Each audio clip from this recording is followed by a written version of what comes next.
Bagong News Online TV ng bagong milenyo. Millennial Online TV. Ang katropa mo sa pagbabalita.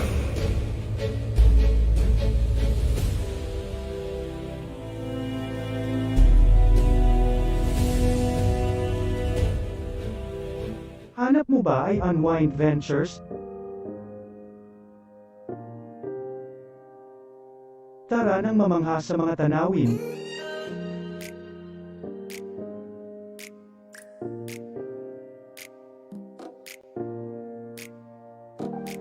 Ano man ang iyong travel goals?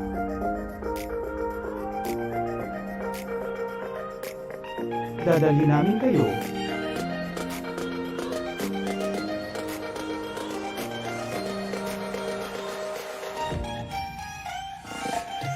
Sa Unwind Ventures at saya.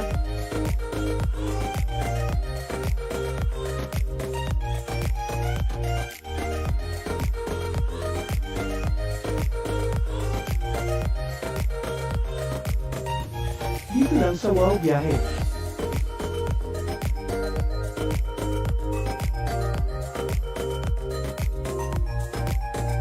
Kaya wow, di ba?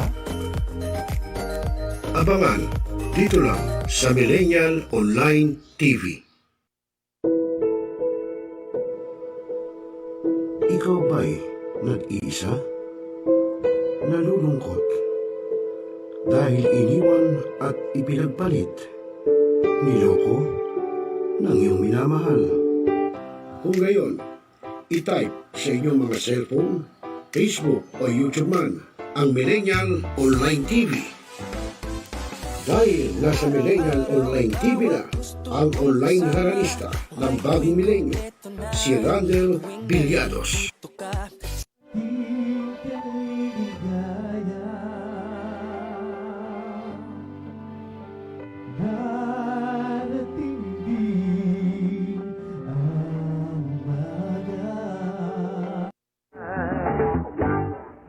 Naninigas ang aking katawan kapag umikot ng plaka. At haharanahin kayo ni Randel ng iba't ibang awitin para maibsan ang iyong inip at kalungkutan kahit nasaan man kayo. Hanggang sa tumanda. Come on!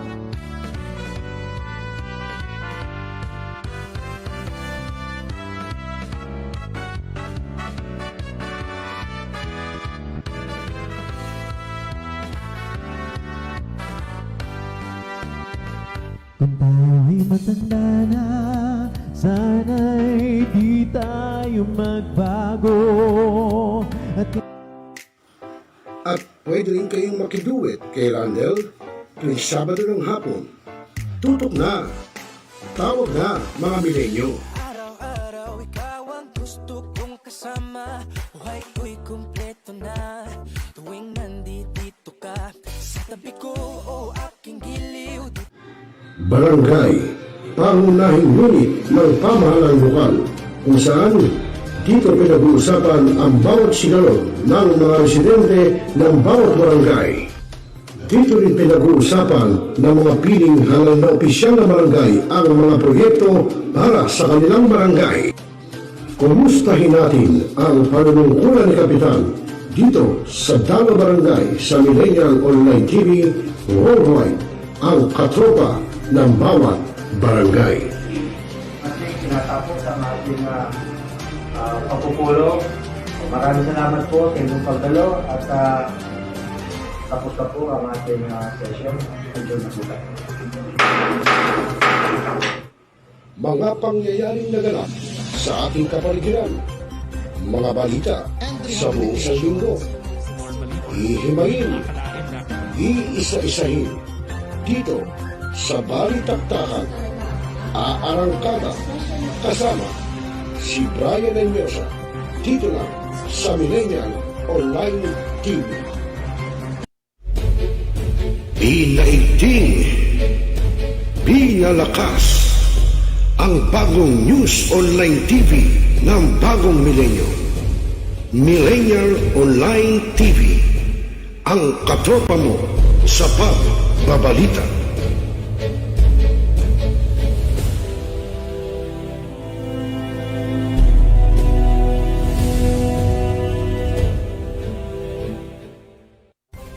Mga katropa, ako ang inyong lingkod, Brian Anyosa. Samahan po ninyo ako sa panibago nating programa dito sa Millennial Online TV, ang Balitaktakan, kung saan pag-uusapan natin ang lahat ng mga balitang bumabandera sa isang buong linggo at mga impormasyong dapat ninyong malaman. Paano kami mapanood? I-type lang sa inyong mga Facebook at YouTube account ang Millennial Online TV. Ano pang hihintay mo, katropa? Like, subscribe, at share na! Mga katropa, ako po si Randel Villados, ang online naranista ng bagong milenyo ng Millennial Online TV, na nag-aanyaya sa inyo na makikanta, makisaya, at tumutok sa lahat ng programa ng Millennial Online TV. I-type lamang sa inyong Facebook at YouTube ang Millennial Online TV. Nood na mga katropa! Mga katropa, ako po si Gazi Sarip, ang inyong tagapaghatid ng balita sa bagong milenyo, na nag-aanyaya sa inyo na tunghayan ang aking mga pag-uulat at tumutok sa lahat ng programa dito sa Millennial Online TV. I-type lamang sa inyong Facebook at YouTube ang Millennial Online TV. Nood na mga katropa! Mga katropa, ako po inyong lingkod, si Rosel Lopez, ang inyong katropa, ang inyong kabarangay ng bagong milenyo. Abangan po ang aking mga tatalakayin na mga kaganapan dito sa ating bansa. At syempre, abangan nyo rin ang gagawin nating pangungumusta sa panunungkulan ni Kapitan sa ating Dalaw Barangay. At syempre, ay tunghayan nyo po ang lahat ng programa ng Millennial Online TV. I-type lamang po sa inyong mga cellphone sa Facebook at YouTube, Millennial Online TV. Okay mga katropa? Pinaigting, pinalakas ang bagong News Online TV ng bagong milenyo. Millennial Online TV, ang katropa mo sa pagbabalita.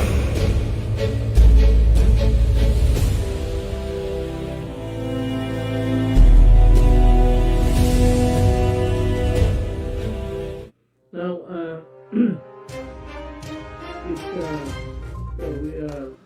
Talakayin, revisahin, opinyon, palawakin, aksyonan.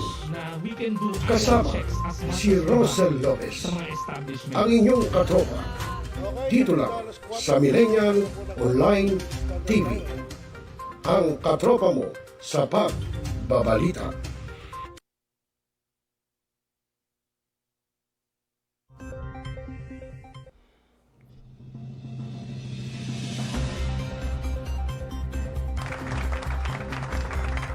Okay, so mga kaibigan, magandang hapon po sa inyong lahat. Ngayon po ay araw na Sabado na. Naku, Saturday na. Sabado night. Ha? Ang oras natin sa Hudyat, alas 3:41 po ng hapon, Philippine Standard Time. At ngayon po ay sasa inyo na ang programang Dalaw Barangay. At siyempre ako pa rin ang inyong kasama, ka-jamming, ka-barangay, ka-TFC, Rosel Lopez, at siyempre kasama ko pa rin sa technical side si Joshua Sumulat Baltao.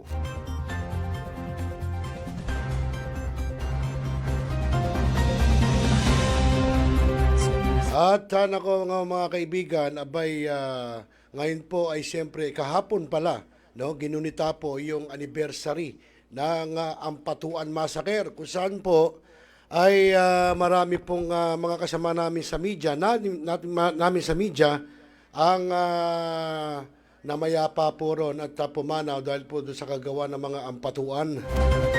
Na kung saan po, kung maalala nyo, throwback, ay naghukay po doon na isang ang backhoe ng isang malaking hukay, at doon po ibinaon lahat yung mga media, at hindi lang yung media, pati yung mga sasakyan nila, no, yung mga crew cab, abay kasama po sa nilibing doon.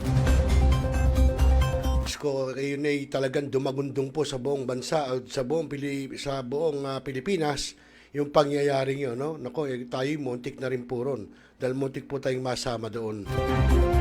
Yun no, ay nangyari noong pong panahon ni dating Pangulong Gloria Macapagal Arroyo, kung di ako nagkakamali. Nako, Diyos ko, mahirap, no? Ito siya, pati ang media, kawawa. Wala namang mga alam, wala namang ginagawang kasalanan. Pero, nako, yung ginawa ng mga ampatuan, talagang meron po sa demonyo, no? May kademonyohan talaga itong mga angka ng ampatuan, no? Yung isang matanda, alam ko, namatay na. At yung isa na lang anak, ngayon nakakulong pa. Dapat yun, hindi lang kulong, dapat doon bitayin. O kaya naman gantong gawin sa kanya, no?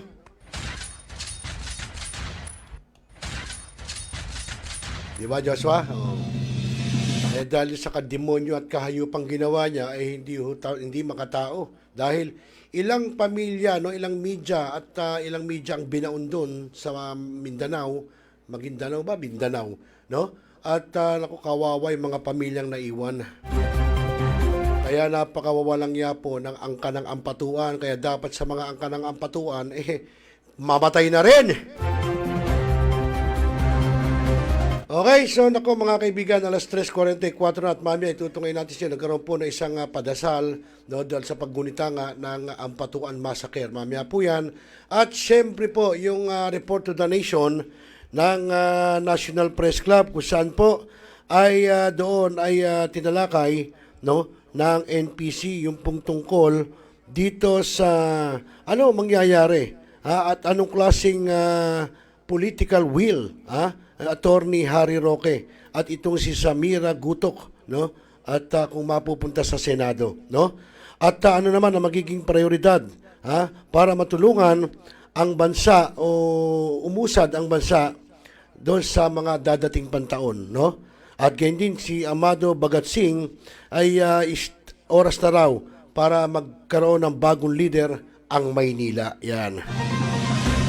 Yan po ang tinalakay doon sa National Press Club kahapon sa Report to the Nation, no, na pinangunahan po ni na NPC President Paul Gutierrez, Director Joey Venancio, at alam ko nandun din si Gina Mape.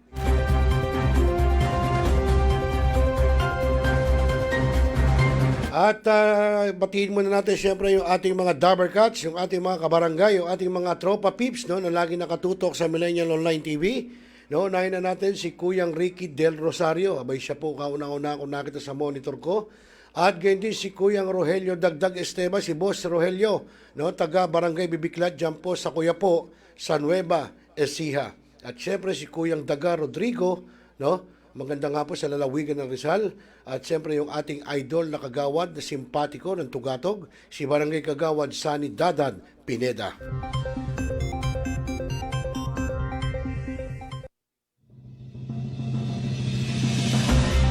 At sabi po sa atin ng ating katropa, yung ating mga katropa palang LMT, no, sina kahapon yung ating naging guest, no, si Ma'am Miss D, si Ma'am Digna Kahulugan, no, isang health and wellness coach at siyempre licensed massage therapist, no? At siyempre yung kanyang mga katropa din ng mga LMT na nagpunta rin kahapon, sina Ma'am Jackie Adahar at si Sir Romel Martinez.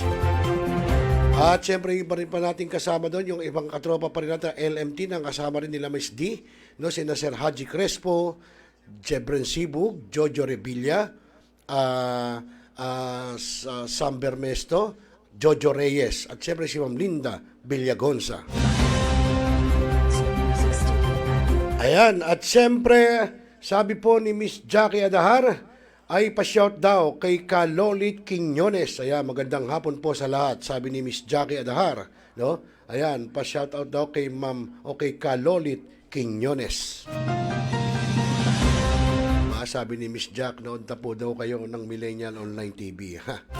Salamat sa plugging. Ito ang dapat maging manager, si Miss Jackie Adahar. Hindi katulad ng iba dyan. Sa halip na akala mo kaibigan, sisiraan ka pa. Di ba? Yun. Ewan ko si Joshua kung sinisiraan ako. Joshua. Okay, sa alas 3:47 po ng hapon, Philippine Standard Time, at tuloy-tuloy po tayo sa ating programa ngayong araw ng Sabado, ika-27 po ng buwan ng Nobyembre. So, Joshua, panoorin natin yung ginawang panalangin para doon sa paggunita ng Ampatuan Massacre. No? Ang nagkandak po nito at ang nanguna po ay ang National Press Club of the Philippines. Panoorin po natin.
Ayun, so yun mga kaibigan, nakita nyo, nagkaroon sila ng konting pagpapadasal doon po sa mga kasama natin sa media na nasama po doon sa Ampatuan Massacre. At syempre, nandun din po si Presidential Security on Media, Task Force on Media Affairs, no? Si Undersecretary Joey Egco, no?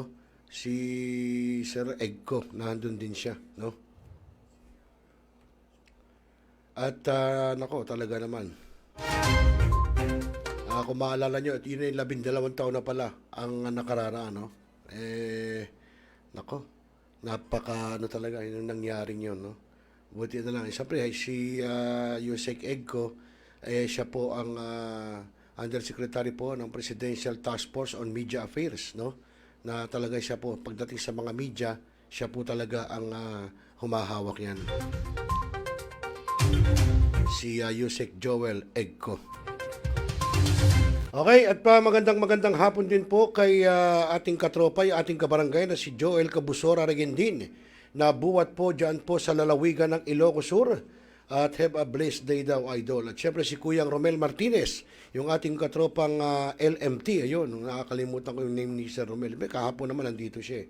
At ganyan din ang ating katropa na si Bambo Garcia, si Demi, ng grupong puwersa ng Barangay Tugatog dyan pa rin sa Malabon. Okay mga kaibigan, alas 3:52 ng hapon o 53 na ng hapon, bilis ng oras, no? Philippine Standard Time. At sa pagkakataong ito mga kaibigan, tanggapin po natin ang pag-uulat ng ating pong kasamang si Gasi Sarip. Itong report niya po ay buhat po sa lalawigan ng Bicol, kung di ako nagkakamali, sa Region 5. Okay Gasi, pasok. Millennial Online TV News Update. Timbog ang retired soldier na kinilalang si Emelito del Mundo Ibagay matapos magsagawa ng joint operation ang OWAS Municipal Police Station kasama ang 1st Albay Provincial Mobile Force Company 2nd Maneuver Platoon sa koordinasyon ng Police Regional Officer 4A Alfonso Cavite Municipal Police Station at sa pangangasiwa naman ni Provincial Director Police Colonel Arnold Santiago sa Albay noong ika-23 ng Nobyembre. Naaresto ang nasabing sospek dahil sa paglabag nito sa RA 7610 Special Protection of Children Against Child Abuse, Exploitation and Discrimination Act o Anti-Child Abuse Law. Naganap umano ang nasabing krimen noong nakaraang taon pa sa Cavite. Bagamat nag-file ng kaso ang magulang ng biktima, nakapagtago naman ng sospek sa OWAS Albay. Sa ngayon, ang sospek ay nasa kustodiya na ng OWAS Albay Municipal Police Station Lockup Jail para sa karagdagan pang dokumentasyon at prior term ng warrant of arrest sa korte. Samantala, ayon kay Regional Director Police Brigadier General Jonel Estomo, magsilbing pag-asa nawa ito para sa iba pang biktima na nakaabang sa pagkamit ng hustisya. Gazi Sarip para sa Millennial Online TV, ang katropa mo sa pagbabalita. Millennial Online TV News Update.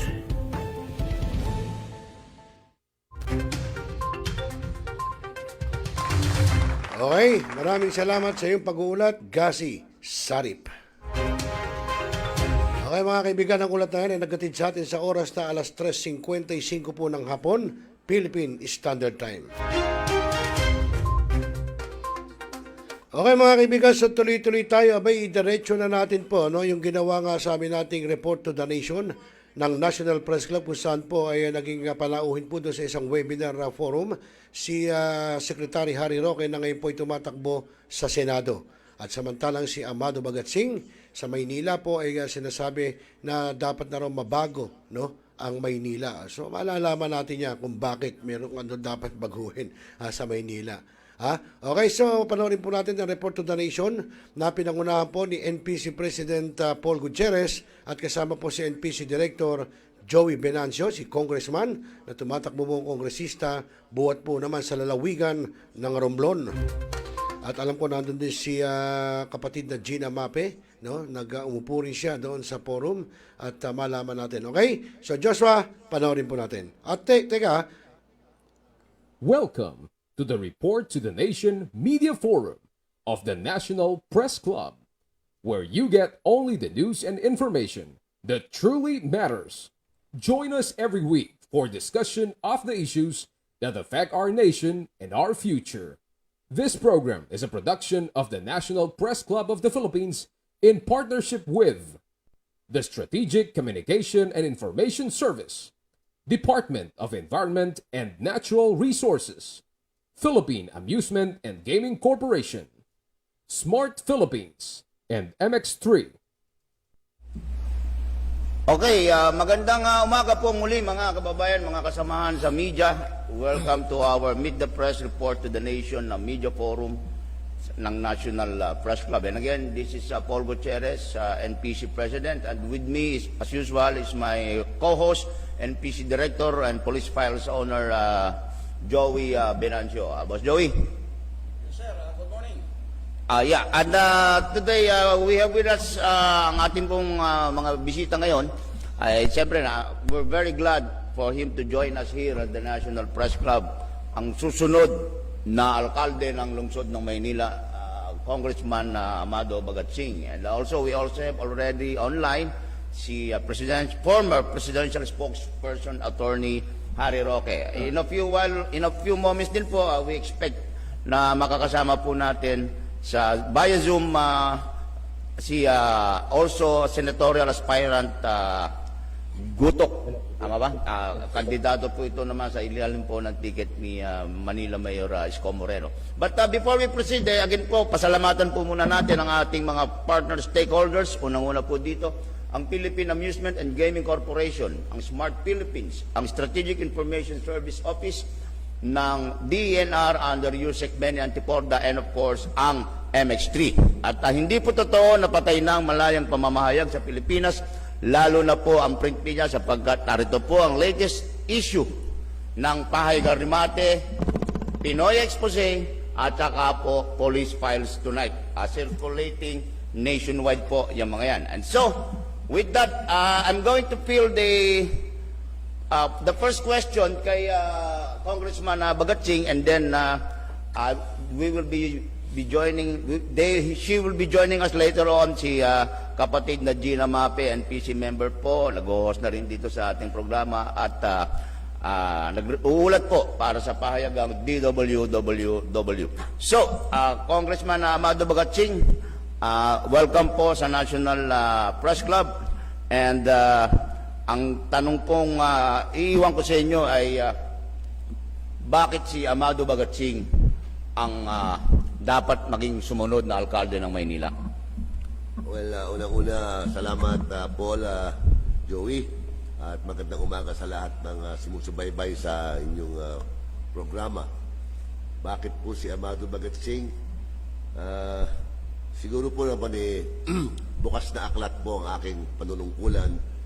I've been a congressman for 20 years. I founded an organization, ang pangalan po ay Kabalikat ng Bayan sa Kaunlaran, na 36 na taon na po yan. At meron po kaming programa na totoo, nakikita at nakikinabang po ang mahihirap. Ang aming pong programa ay From Womb to Tomb.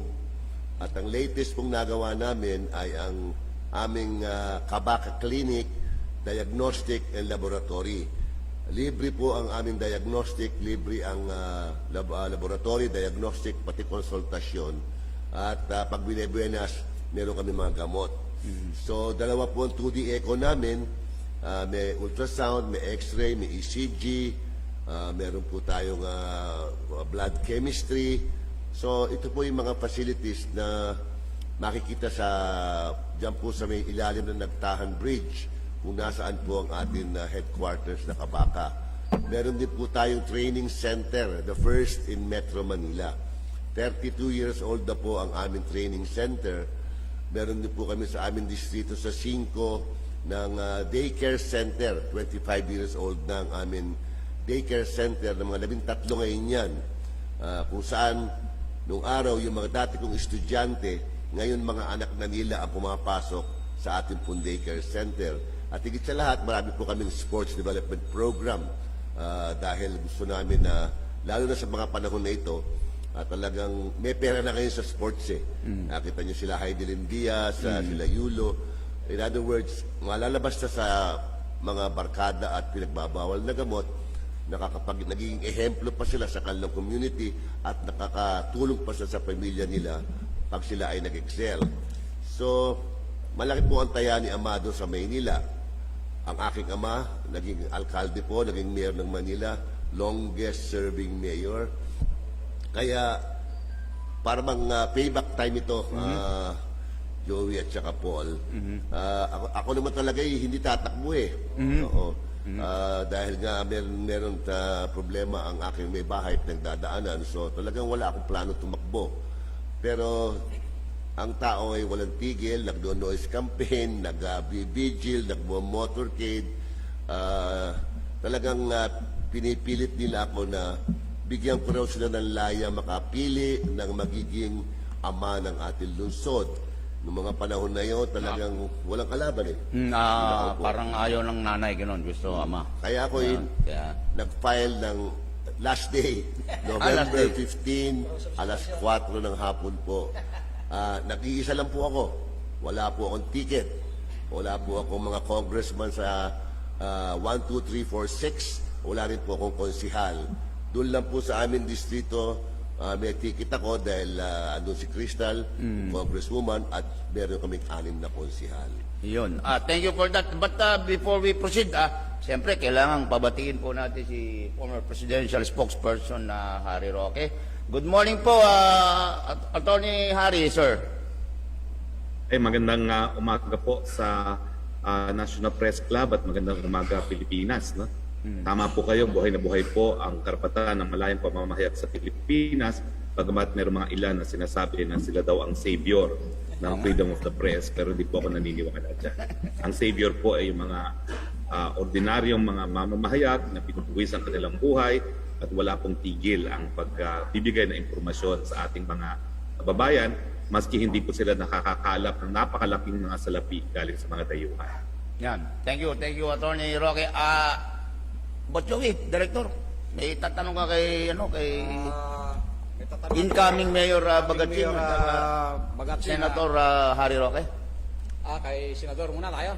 Ikaw? Sige, go ahead.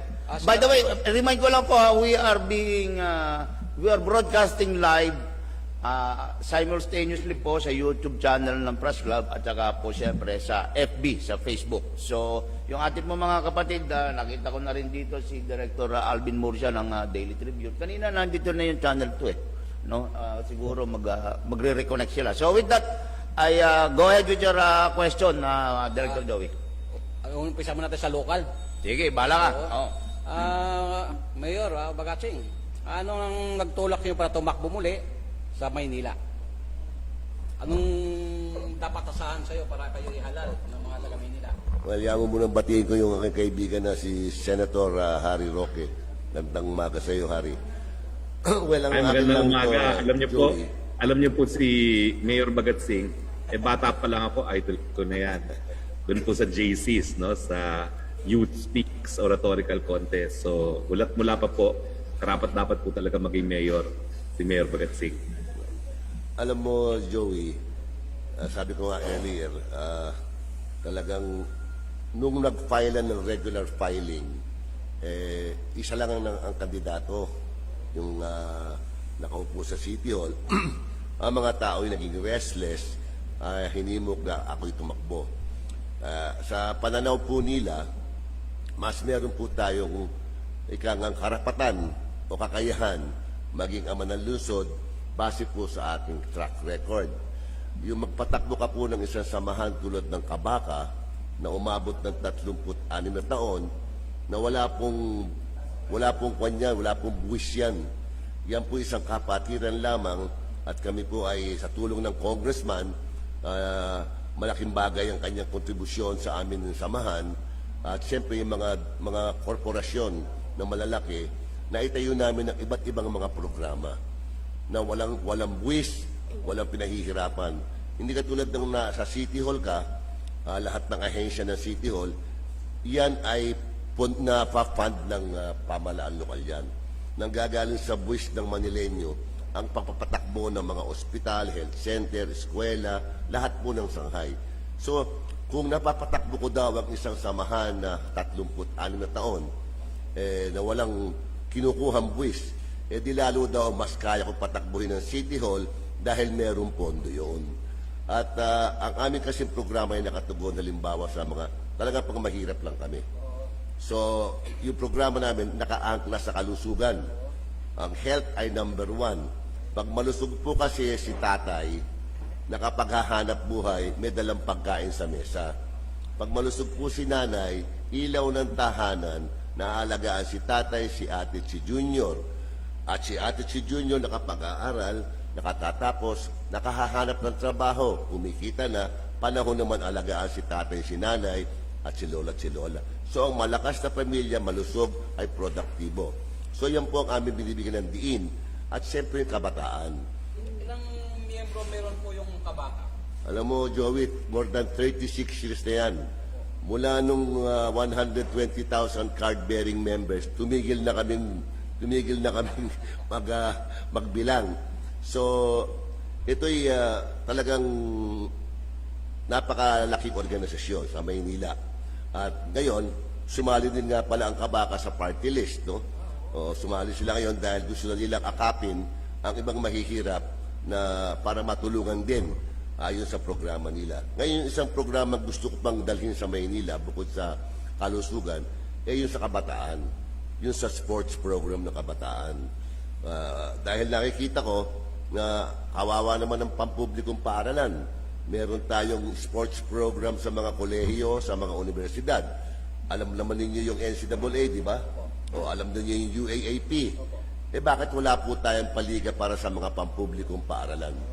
Ano ibig sabihin nun? Ang mga bata nag-aaral sa pampublikong paaralan ay walang karapatan to engage in sports, track and field, gymnastics, basketball, volleyball, lahat ng klaseng mga Olympic or Southeast Asian or Asian Games sa sports. So, pag tayo po ay naihatid sa City Hall, lahat po yung 105 elementary and high school natin, magkakaroon po tayo ng league of their own. Para sa ganon, lahat yung mga talent nila mapakita dyan at sila yung makuha ng private schools, universities, and even commercial league. Ginawa ko nito sa distrito ko, Joey. 12 years old na yung amin sports program on school-based na kung saan yung mga players ko sa mga elementary at high school kinuha ng mga eskwelang pribado. Binigyan ng scholarship, binigyan ng allowance. So nakatulong sila sa kanilang mga magulang at naging modelo pa sila sa kanilang barangay. Tapos senior citizen, meron na iniisip na magandang programa dyan. Baka kukunti pa lang ang senior dito siguro.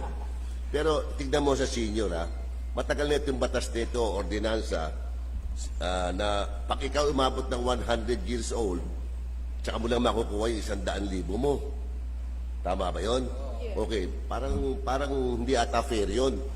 Kaya ang pala kong gawin dyan, 80 anyos ka pa lang, siguro pwede mo na kunin ng kalahati, 50,000. Para naman magamit mo, meron ka pang konting asim doon, pwede ka pang mag-malling doon, pwede ka pang mag-Jollibee at mag-McDonald doon. Ngayon, kung 90 years old ka na, pwede mo na kunin yung 75,000. Kasi pag 100 years old ka na, malamang nakaupo ka na lang. Di ba? Hindi mo na masyado ma-enjoy yan. Mga ako mo na lang ang mag-i-enjoy niya at mga anak mo. So, nais kong i-shorten ang premyo for longevity at dagdagan pa. Nung araw pa 100,000, siguro pwede natin gawin doble na yan. Mayor, nabanggit nyo kanina, kayo yung tumakbo na walang ticket. O paano pong chances natin dyan? Mahirap yung walang mga congressman, wala kang mga konsihal. Well, ang sabi nga ng mga tao sa akin, hindi na uso ticket-ticket ngayon. Ang importante sa amin sa lahat ay yung mayor. Kaya ang nagpapatakbo ng Luzon ay ang mayor. Hindi naman ang vice mayor, hindi naman ang congressman, hindi naman ang konsyal. Kaya sabi nila, kami na magiging paa, kamay, katawan mo. Kasi isa lang ang aming hinihingi, yung pagpapatakbo ng ating Luzon. At yan ay ang alkalde, ang mayor. Kaya sabi nila, okay lang yan. Ginawa na nga sa Pasig yan Di ba? Kinalo in other words, 30 years na institusyon sa Pasig. Tinalo ni Vico Soto, wala rin siyang vice mayor, wala siyang konsihal, pero nangyari na yan. So, mga panahon na ito, tao-tao na ang binoboto po ng mga mamamayan. Ilan po ba kayo nung tumatakbong alkalde sa Maynila? Sa alam ko po, mga 5 ata kami. O alin. Anong chances nyo laban sa mga ito? Well, Toros called, ano ito ito mga anak na ng dating mayor ito Kayo din, anak din ng dating mayor. halos tama po yun. No? Well, alam naman ng Manileño ang taya dito sa labanan na ito. Sabi nga nila, Amado, ngayon ka na tumakbo. Kasi nung lumalaban ka, puro mga higante kinakalaban mo. Dating presidente, dating mayor. Sabi niya, ngayon ikaw na lang ang nahiiwan dyan. Mas maganda ang chances mo ngayon dahil ikaw lang talaga ang medyo may totoong programa at ramdam ang programa mo. Kumbaga sa kwento nila ng mga tao, kinukumbinsi ako, tignan mo yung isang kalaban mo, laging pasahero yan. Pasahero ni Erap, pasahero ni Isko. Hindi nagmamaneho yan, sabi nila.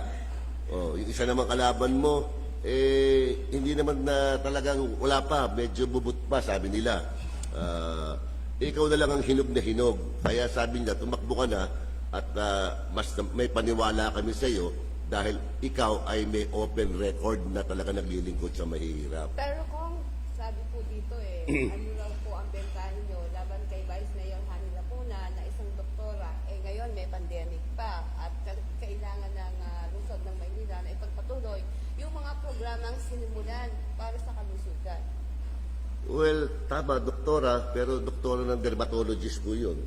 Hindi naman po doktora ng medicine yun na talagang, alam mo, maraming mukha ang pandemic. Tsaka, well, I have to give credit to Mayor Isko. Medyo maayos ang kanyang palakad sa response sa atin na pandemic. Kaya nga, kung mapapansin mo, ang programa ng Kabaka nakatuon sa kalusugan. Kami lang nga po ang may klinika sa buong Pilipinas. Sa lahat ng distrito sa buong Pilipinas, kami lang po sa 5 distrito ang merong klinika na may diagnostic, may laboratory. That's how important health is to us. Kaya I cannot oversimplify the need for all the health centers ng Manila na talagang bago pumunta ng ospital, doon muna sa health center para ma-decongest na rin ng ospital.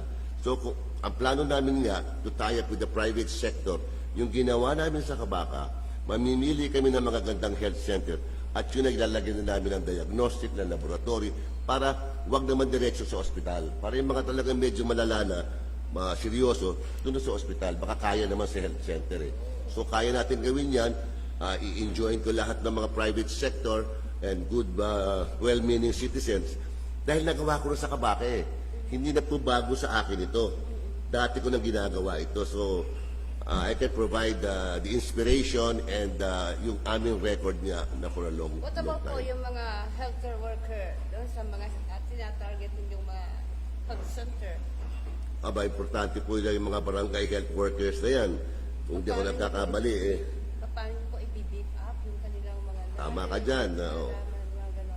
For the record lang, parang ang naalala ko nung mayroong ama ko, siya nag-umpisa ng barangay health volunteers na yan. Kaya BHV yan Barangay Health Workers, no? Talagang importante sa community ang Barangay Health Workers. Dadagdagan pa natin yan. At talagang hindi ordinaryong, para bang adorno lang, hindi. Meron silang purpose to see to it na mapuntahan yung mga mahirap sa kanilang lugar at ma-report sa health center at kung kinakailangan madala sa ospital, madala sa ospital. Ganun po ang kasi nang ginagawa namin sa Kabaka magpapadala kami ng mga nurse namin or volunteers, sinusundo namin, dadalhin namin sa headquarters sa Kabaka kung kailangan ng diagnostic, binibigyan namin ng diagnostic, kung kailangan ng laboratory, tapos binabalik namin sa kanilang lugar. Okay, thank you po. Kapatid, may tanong muna kay Secretary Roque, kay Senador, galing sa kasama natin sa Abante kay Ginela Corte. At tanong niya, Secretary Roque, ano po sa tingin ninyo ang lamang nyo sa iba pang senatorial balls? Well, unang-una, meron na po tayong napatunayang kakayahan. Hindi naman po tayong kauna-unahang magkakataon na magiging mambabatas. No? Nung tayo po ay naging kongresista noong 17th Congress, tayo po nagsulong ng universal healthcare, itanghalian sa mga nagugutom na mga kabataan, yung libreng irigasyon, yung libreng wifi, yung national AIDS law. Lahat po yan ay naisabatas natin. Tayo po ay first termer. At ito naman po yung nagawa natin dahil lahat nga po itong mga panukalang batas natin ay na-certify urgent ng ating Presidente. Dahilan kung bakit talaga namang tinanggap po rin yung offer ng Presidente na maging tagapagsalita niya. No? Dahil kung hindi naman niya sinertify urgent yung aking mga panukalang batas na yan, ay imposibleng na isabatas yan. Dahil sa first termer, alam naman ni Kong Amado yan, tahimik lang dapat ang mga first termers, no? Nagmamasid, no? Pero hindi po yun ang nangyari. At tayo nga po ay nasa minorya noon, pero dahil sinuportahan ng Presidente ang ating mga panukalang batas, nagtagumpay tayo. No? Pangalawa po, alam niyo naman ang pagiging mambabatas, dapat tutul po yan sa batas. No? Tayo po hindi lang abogado, tayo po isang profesor pa ng batas. At hindi lang po tayo abogado, kundi 35 years po tayo nagpa-practice. Ginagamit talaga natin yung batas para baguhin yung ating lipunan. Lahat po ng inaapi, tayo po ang tumulong, Maguindanao Massacre, Jennifer Laude, lahat po yan ay binigyan natin ng tulong legal at lahat naman po mga kasong hinuwakan natin nakonvict natin. No? Ang mga ambatuan, nakonvict po natin Pemberton. Meron lang po isa na hanggang ngayon ay nakapindin pa, Ito po yung torture case na espiritu dyan sa Tondo na hanggang ngayon ay patuloy pa rin po paglilitis dahil hindi pa po nahahanap yung katawan ng biktima. Ang meron lang po ay yung ulo, no? yung bungo ng ulo. No? Bukod pa po dyan, malinaw po ang ating plataforma. Ang plataforma po natin, Ingat Buhay para sa mga buhay. Yung Ingat Buhay po, importante po yan sa panahon ng pandemya na ipagpatuloy natin yung tamang pagpapatupad po ng universal healthcare na isinulong natin. Ito po ngayon na nagbibigay sa atin ng libreng bakuna, libreng COVID packages at saka libreng PCR test sa ilang ating mga kababayan. Pero hindi ba po sapat yan? No? Nung ako po ay kinain ko yung universal healthcare, ang original version po niyan, pinubuwag ko yung PhilHealth at pinapalitan ko ng National Health Service kasi talaga napakadaming buhaya at baboy po dyan sa PhilHealth. Eh ngayon po, nakikita na pati ni Presidente na kahit anong gawin niya, inadyan pa rin yung problema ng korupsyon sa PhilHealth. So tingin ko panahon na para buwagin ng PhilHealth at palitan po. Papalitan naman po natin ang National Health Service. Pero ito po isang pamamaraan para lang matanggal talaga yung mga kurakot dyan sa PhilHealth at tunay nang mapatupad itong universal healthcare. Ang nakakatakot po mula nung pinasa natin ng universal healthcare, napakadami na pong resources, napakadaming limpak-limpak na salapi na po ang ginugol natin para sa libreng paggamot at gamot at kapag hindi po natanggal ang mga buhaya dyan, baka lalo lang sila tumaba. So isa po yan sa kabahagi na ating plataforma, yung pagpapatupad ng tama ng universal healthcare sa pamamagitan po ng pagtanggal ng korupsyon dyan sa PhilHealth. So yan po yung Ingat Buhay. Pero pagdating naman po doon sa Parahanap Buhay, kung maaalala nyo, talaga naman binato ko ng putik ng ilang mga sektor nung ako'y nagsalita na tama na yung lockdown na yan. No? Kabahagi rin ng kalusugan yung pagkakaroon ng hanap buhay na hindi naman mamatay ang tao sa gutom. Hindi naman po pwede na ligtas sila sa COVID, namamatay naman sa gutom. At yan po'y paninindigan din natin. No? Habang tayo po'y nag-iingat buhay, kinakailangan patuloy po ang paghahanap buhay ng taong bayan. Hindi po ako naniniwala na tamad ang Pilipino. Sa dami po ng trahedya na may bisita sa Pilipinas, kung tamad po tayo, matagal na tayong nawala bilang isang bansa. Pero tayo po ay pumabangon pagkatapos ng bagyo, pagkatapos ng lindol, pagkatapos ng bulkan. At yan po ay nagpapatunay na kinakailangan lamang ay pagkakataon na maghanap buhay ang ating mga kababayan. Thank you, Secretary Roque. Meron na po tanong dito. Ano lang po ba talaga ang status ni Senador Bongo? Atras or mananatili pa? Alis na ba siya? At saka kung ano lang po ang ticket ninyo, kanino lang po kayo titiket sa 2022 election? Kanino kayong partido titiket? Well, ako po yung naguguluhan nga. No? Kasi ako po ay nakatiket talaga, siyempre kasama ni Presidente, dahil si Presidente tatakbo rin po ng Senador, hindi ko po iiwanan yung aking Presidente, katabi ko po siyang mangangampanya. Pero tama po kayo, hindi po ako sigurado kung anong estado ngayon ni Senator Bongo. No? At aantayin ko na lang po kung anong final na posisyon ni Senator Bongo, pero karapatan po niya mag-decide kung ano talagang gagawin niya. Pero sa ngayon po, tama po kayo. Ang sigurado po ay kasama po ang Presidente pangampanya bilang Senador. Parang ang hirap po naman yata noon, Secretary Roque, no? Yung iba, nagsisimula lang talaga sila magkampanya, pero kung may mga ganyan decision na atras, abate, yung mga tipong ganon, paano kayo magsisimula ng inyong campaign? At saka paano nyo ipapakita, patutunayan sa mga tao na may matatag talaga kayong samahan at yung direksyon na tinutungo po ninyo? Well, ako naman po sa mulat-mula, no, ay ang sabi ko nga, hindi po ako tatakbo, hindi tatakbo si Mayor Sara Duterte. At ngayon, tumakbo naman po si Mayor Sara Duterte, pagkatapos kami magkausap, naghain na rin po ako ng aking kandidatura para senador. So kahit ano pong mangyari, kasama ko po si Mayor Sara Duterte, kasama ko po si Presidente Duterte, kandidato bilang senador, at sa akin naman po ay sapat ng po yun na kasama ko yung mag-amang Duterte. Secretary Roque, maraming matitindi yung mga kalaban nyo. Hindi naman po namin kayo pinamaliit. At syempre, alam po namin na kayo isang abogado, marami kayong galing. Magaling na abogado yan. Magaling. At kaya nga kayo napunta dyan sa gabinete ni Pangulong Rodrigo Duterte. Kaya nyo kaya nyo ituwid, kaya nyo siyang idepensa. Pero ano po sa palagay nyo, yung inyong pinakabentahe, kalaban nyo ay Trillanes, Libot Teodoro, Samira Gota, kay mga tipong kayo po parang aduhat na. Maraming re-electionist ngayon. Mga re-electionist. Ano po yung pwede nyo maipagmalaki doon po sa kanila? Yung sa ngayon ay isang ebidensya na nagawa niyo sa kasalukuyan. Ngayong gabinete po kayo ni Pangulong Rodrigo Duterte. Well, gaya na akin sinabi kanina po, no, hindi lang po ako nangangako. Ako po yung nakadeliver na. Tayo po yung nakadeliver nga ng libreng paggamot at libreng pagganot sa pamamagitan ng universal healthcare. So ako po, hindi empty promises. No? Meron na po talaga nasubukang kakayahan para maging isang mambabatas. Pangalawa po, hindi naman po ako sasabak dito if the data, if the numbers do not show na po pwede naman po. Sa totoo lang po, bago tayo maghain ng November 15, lumabas po yung Pulse Asia survey na nagpapakita na nadoble po natin yung ating conversion rate. No? Mulat mula, wala tayong problema sa awareness level kasi nga po bilang tagapagsalita, araw-araw tayo nasa TV, pero yung conversion po ang problema. Pero nadoble po yan in 1 month's time, no? Mula nung huling Pulse Asia na survey. At nung pinag-aaralan namin kung bakit, ito po yung leak video ng secret IATF meeting. Akala siguro ng aking mga kalaban, negatibo sa akin yan. Pero nang nalaban ng marami na nakikipaglaban ako para sa karapatan ng hanap buhay ng marami, mukhang marami at ang nagsasang-ayon sa akin. So nagbigay po sa atin yan ng kumpiyansa na maraming sumusuporta sa ninanais natin na sa kabila ng pandemya, kinakailangan magkaroon ng trabaho ang ating mga kababayan dahil kabahagi nga po yan ng kalusugan. Ang pagkakaroon ng nakakain sa pamamagitan ng hanap buhay at hindi lamang yung kaligtasan laban sa COVID-19.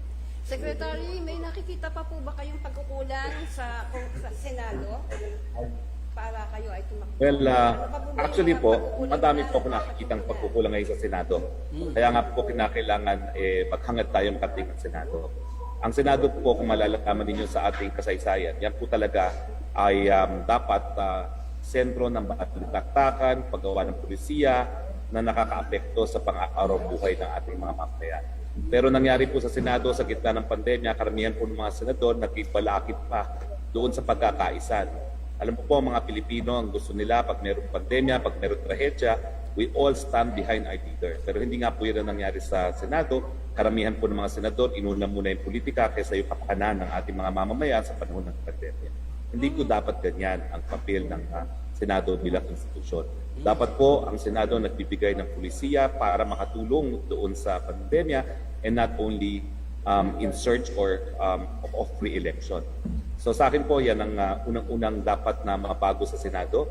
Hindi lang po dapat political ambition ang pinaiiral ng mga senador dahil ang sabi nga nila, yung the walls of the Senate speak down na you will be president. Na dapat po isang tabi ang ganyang mga ambisyon sa panahon ng pandemya at gamitin yung kakayahan ng mga senador para magkaroon nga po ng solusyon, makatulong, magkaroon ng solusyon sa mga problema gaya ng pandemya. Pero hindi po yan nangyari ngayon sa ating Senado.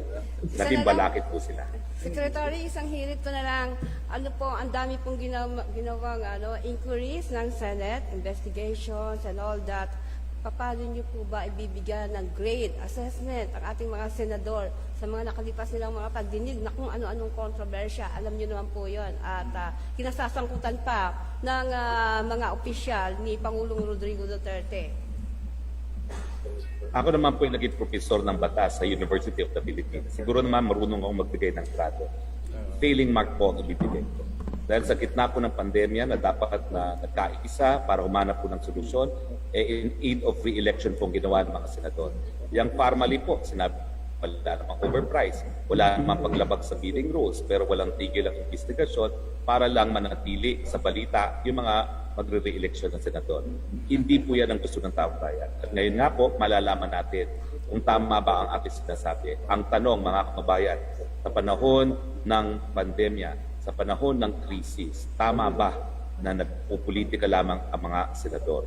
Kung hindi po kayo sa kanilang ginagawa, huwag niyo pong iboto ang kahit sino sa oposisyon at iboto niyo po ang mga kandidato na hindi po kami mga sikat, hindi po kami re-electionist. Opo. Pero ang napakita po namin sa pandemya, nakipag-isa po kami sa administrasyon para maitawid sa trahedya ang ating bayan.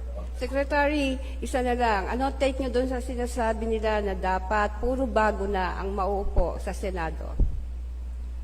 Well, yun nga po kasi ang frustration ng taong bayan. Yung mga lumang na nasa Senado, pagpapasalang sa kapangyarihan ng inaatupan. So siguro po dapat nga magkaroon ng bagong perspektibo nang sa ganoon magkaroon po ng pagkakaisa sa gobyerno sa panahon po na matinding paghahamon sa lipunan. Thank you, Secretary. Dali, balikan muna natin si Mayor Bagache. Inuulan tayo ng tanong dito eh. Ang dami palang pasnibig eh. Ito, banggitin lang natin yung mga pumasok na komento sa ating thread, no? Mula kay Chairman Suhails Asis yata ito, good report, Jelum Press Club, Punjab, Pakistan. Oh, napapanood pala tayo sa Pakistan. Ano? Mula kay Ziandra Divine. Doon tayo sa may napatunayan na at may pinapatunayan pa. Amado Bagatsing ang mayor ko. Kuzma Mercado, Amado Bagatsing, subok na at tunay na nagmamahal sa Manileño at may serbisyong totoo. Tanong ni kasamang Ronald Bula, Mayor Amado Bagatsing, maganda at napaka-unlad na po ng Maynila. Dawa. At mabilis pong tumugon sa COVID-19 response ang kasalukuyang Mayor Isko at Mayor Aspirant Lacuna. Sa tingin nyo may kulang o kakulungan pa po? Pero before that, tapusin ko na lang to. Isa na lang eh. Noemi Padida, Amado Bagatsing ang aking mayor, serbisyong totoo, tunay at tapat, maglingkod sa mamamayan. Go, go, go. Yun. Ayan. Oo nga. Ayun, yung question ni kasama nga Ronald Dabula, Mayor Amado, may kulang pa raw ba sa mga ginagawa ng administrasyong Moreno, Lacuna? Alam nyo, credit should be given when credit is due. Maganda ang palakad ni Mayor Isko dahil siya ang ama ng Maynila. I acknowledge that. Ang totoo niyan, kami sa Kabaka rin, meron din kami bakune. Meron din kayo bakune? Ako rin ang chairman ng Manila Red Cross at founding chairman ng Kabaka. So mula noong July, nagbabakuna sila doon sa Kabaka headquarters, libre. At may pamerienda pa. In other words, mahigit 20,000 na ang amin nabakunahan.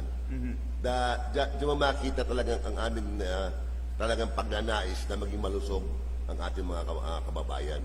At sinabi ko rin to sa mga tao doon na kapag kayo nakapagbakuna na, muli tayo makakabalik sa normal.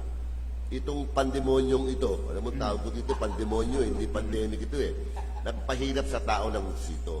Kako the sooner we get back, mabakunahan tayo. Kasi sa amin po yung yung mga hotel, restaurant, tourist area, entertainment, mula na mag-pandemya, daming mga nawala ng trabaho. Kaya talagang pinupush namin yung vaccination na yan. Kaya muli, tuwing Martes, Miyerkules, Huwebes, may bakuna rin po tayo sa Kabaka headquarters. So inaanyayahan ko pa yan. Hindi pa bakunado. Ito po yung isang tie-up ng Manila Red Cross, Philippine National Red Cross, at ng DOH at ng Kabaka. Kami po ang nag-provide ng venue. Air condition naman po yung lugar at may paradahan po, kaya maluwag po doon. No, in other words, Mayor, kung ano man ang ginagawa ng City Hall, actually, ginagawa na rin ng nakaparallel kami, bagamat kami isang samahan lamang na walang pinagkukunan na buwis, kami nakaparallel sa maliit namin kakayanan. Kung ano meron ng City Hall, kinakaya po namin sa maliit namin kakayahan tulad ng kalusugan, sports, training center, may skills training po tayo. 32 years old na po yan. At ika nga, mga iba-ibang mga social programs para matulungan ang mahihirap.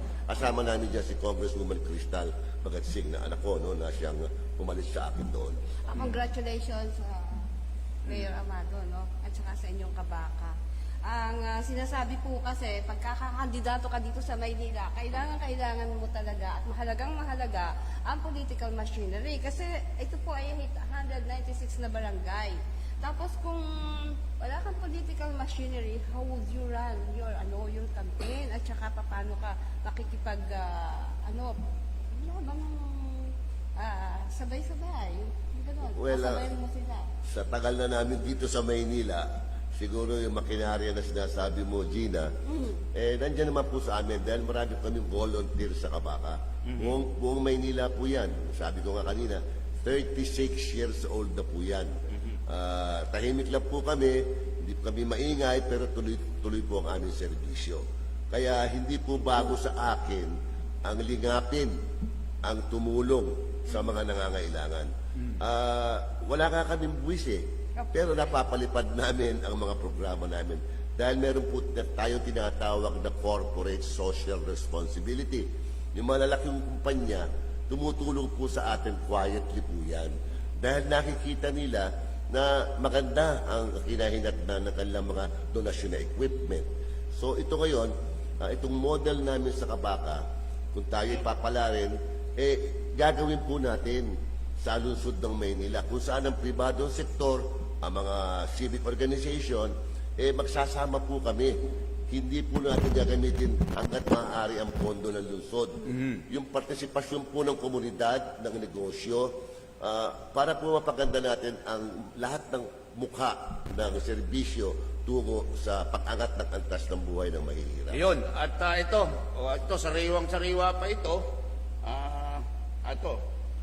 Speaking of District 5, ang baluarte mo, Mayor, di ba? District 5? Yes. Yes. Ito, may balita rito galing sa Manila PIO.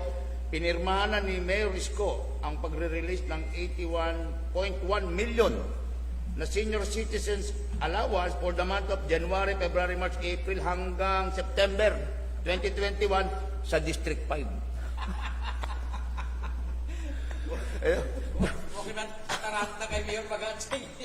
So, yan po, yung mga taga-Maynila, pinirmahan na po, particular sa District 5, kung saan po sinasabing nakabase ang Kabaka, pinirmahan na po ni Mayor Isko yung allowance ng mga senior citizen dyan mula January hanggang September. Anong pakiramdam mo rito? Maganda sa amin yan, pero sigurado, paano naman yung District 1, 2, 3, 4, 6? Kami happy kami sa District 5 dahil ma-release, pero alam mo, patas-patas tayo. Kung ikaw'y ama ng lungsod, wala kang tititigan, wala kang...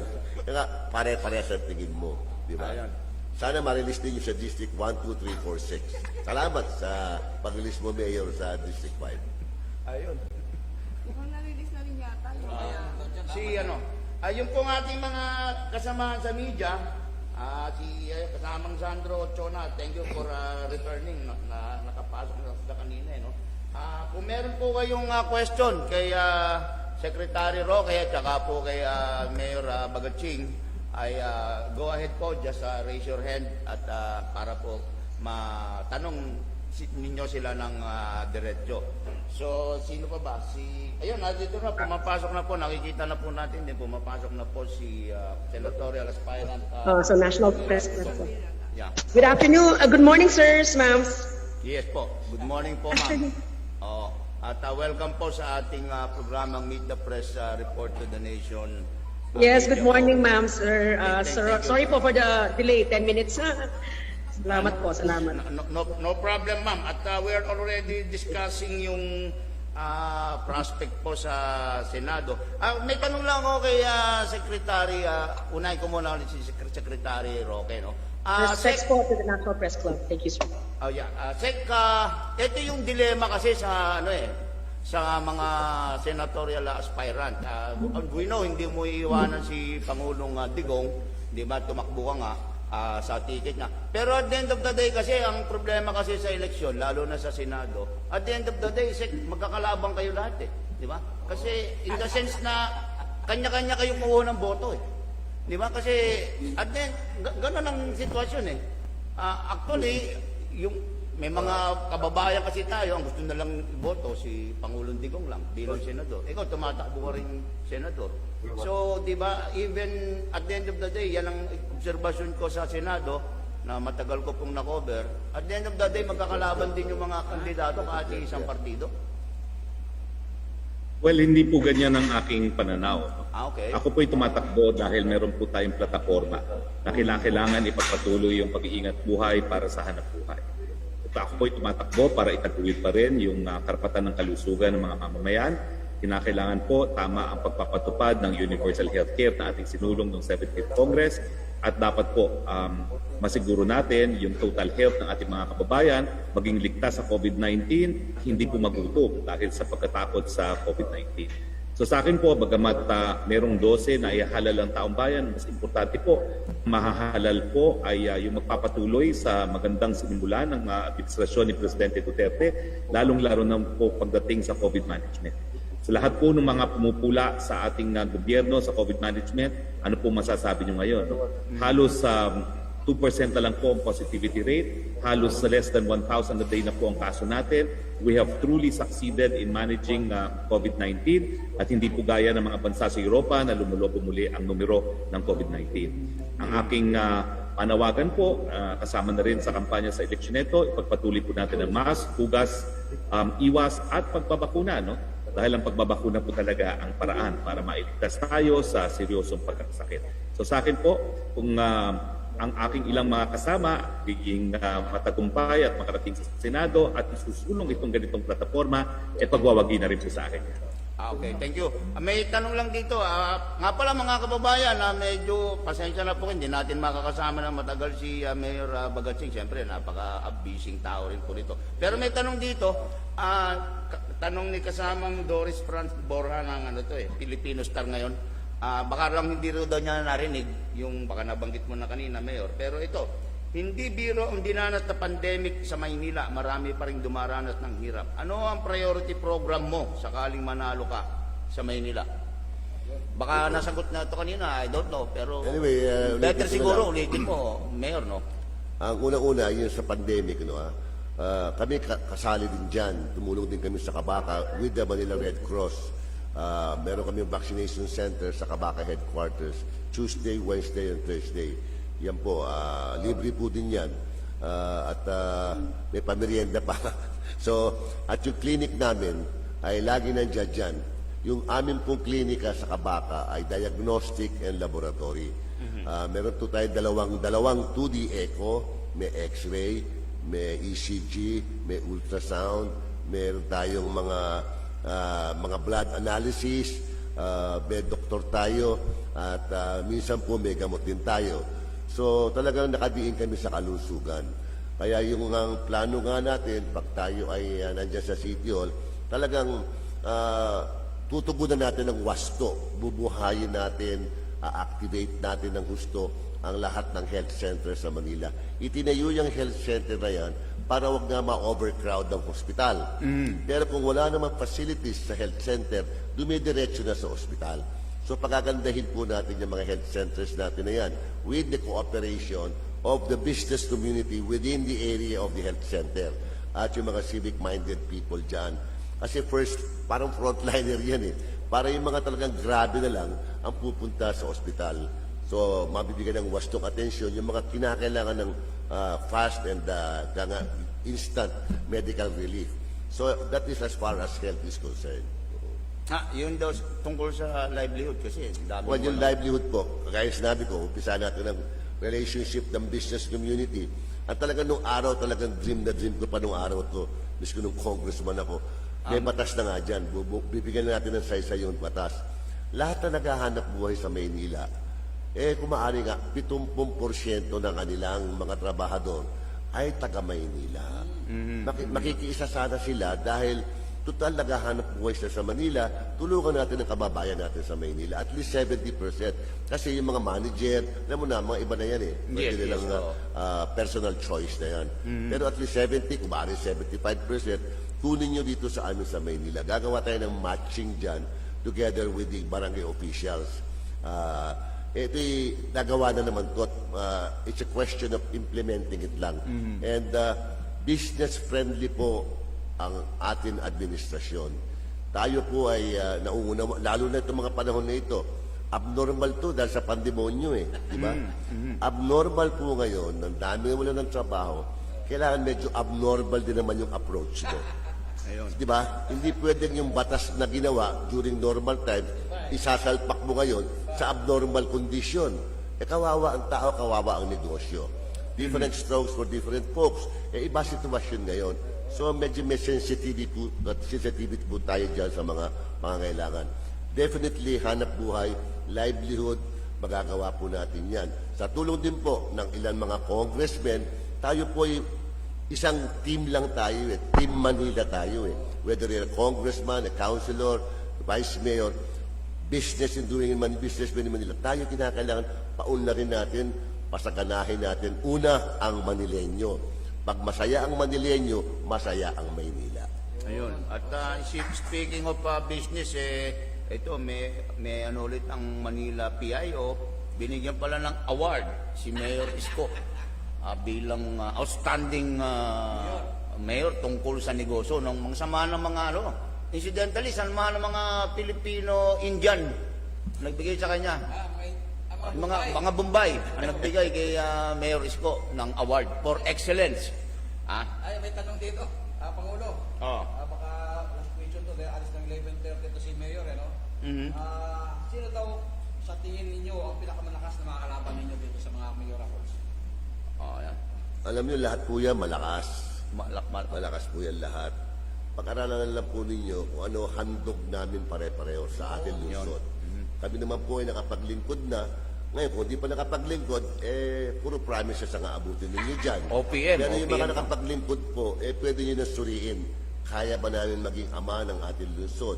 Base po sa aming mga track record, yan po sana pagbatayan nyo dahil bandang huli po, ang lungsod natin, ang mga Manileño, ang mahalaga sa lahat. Ayun, tama naman si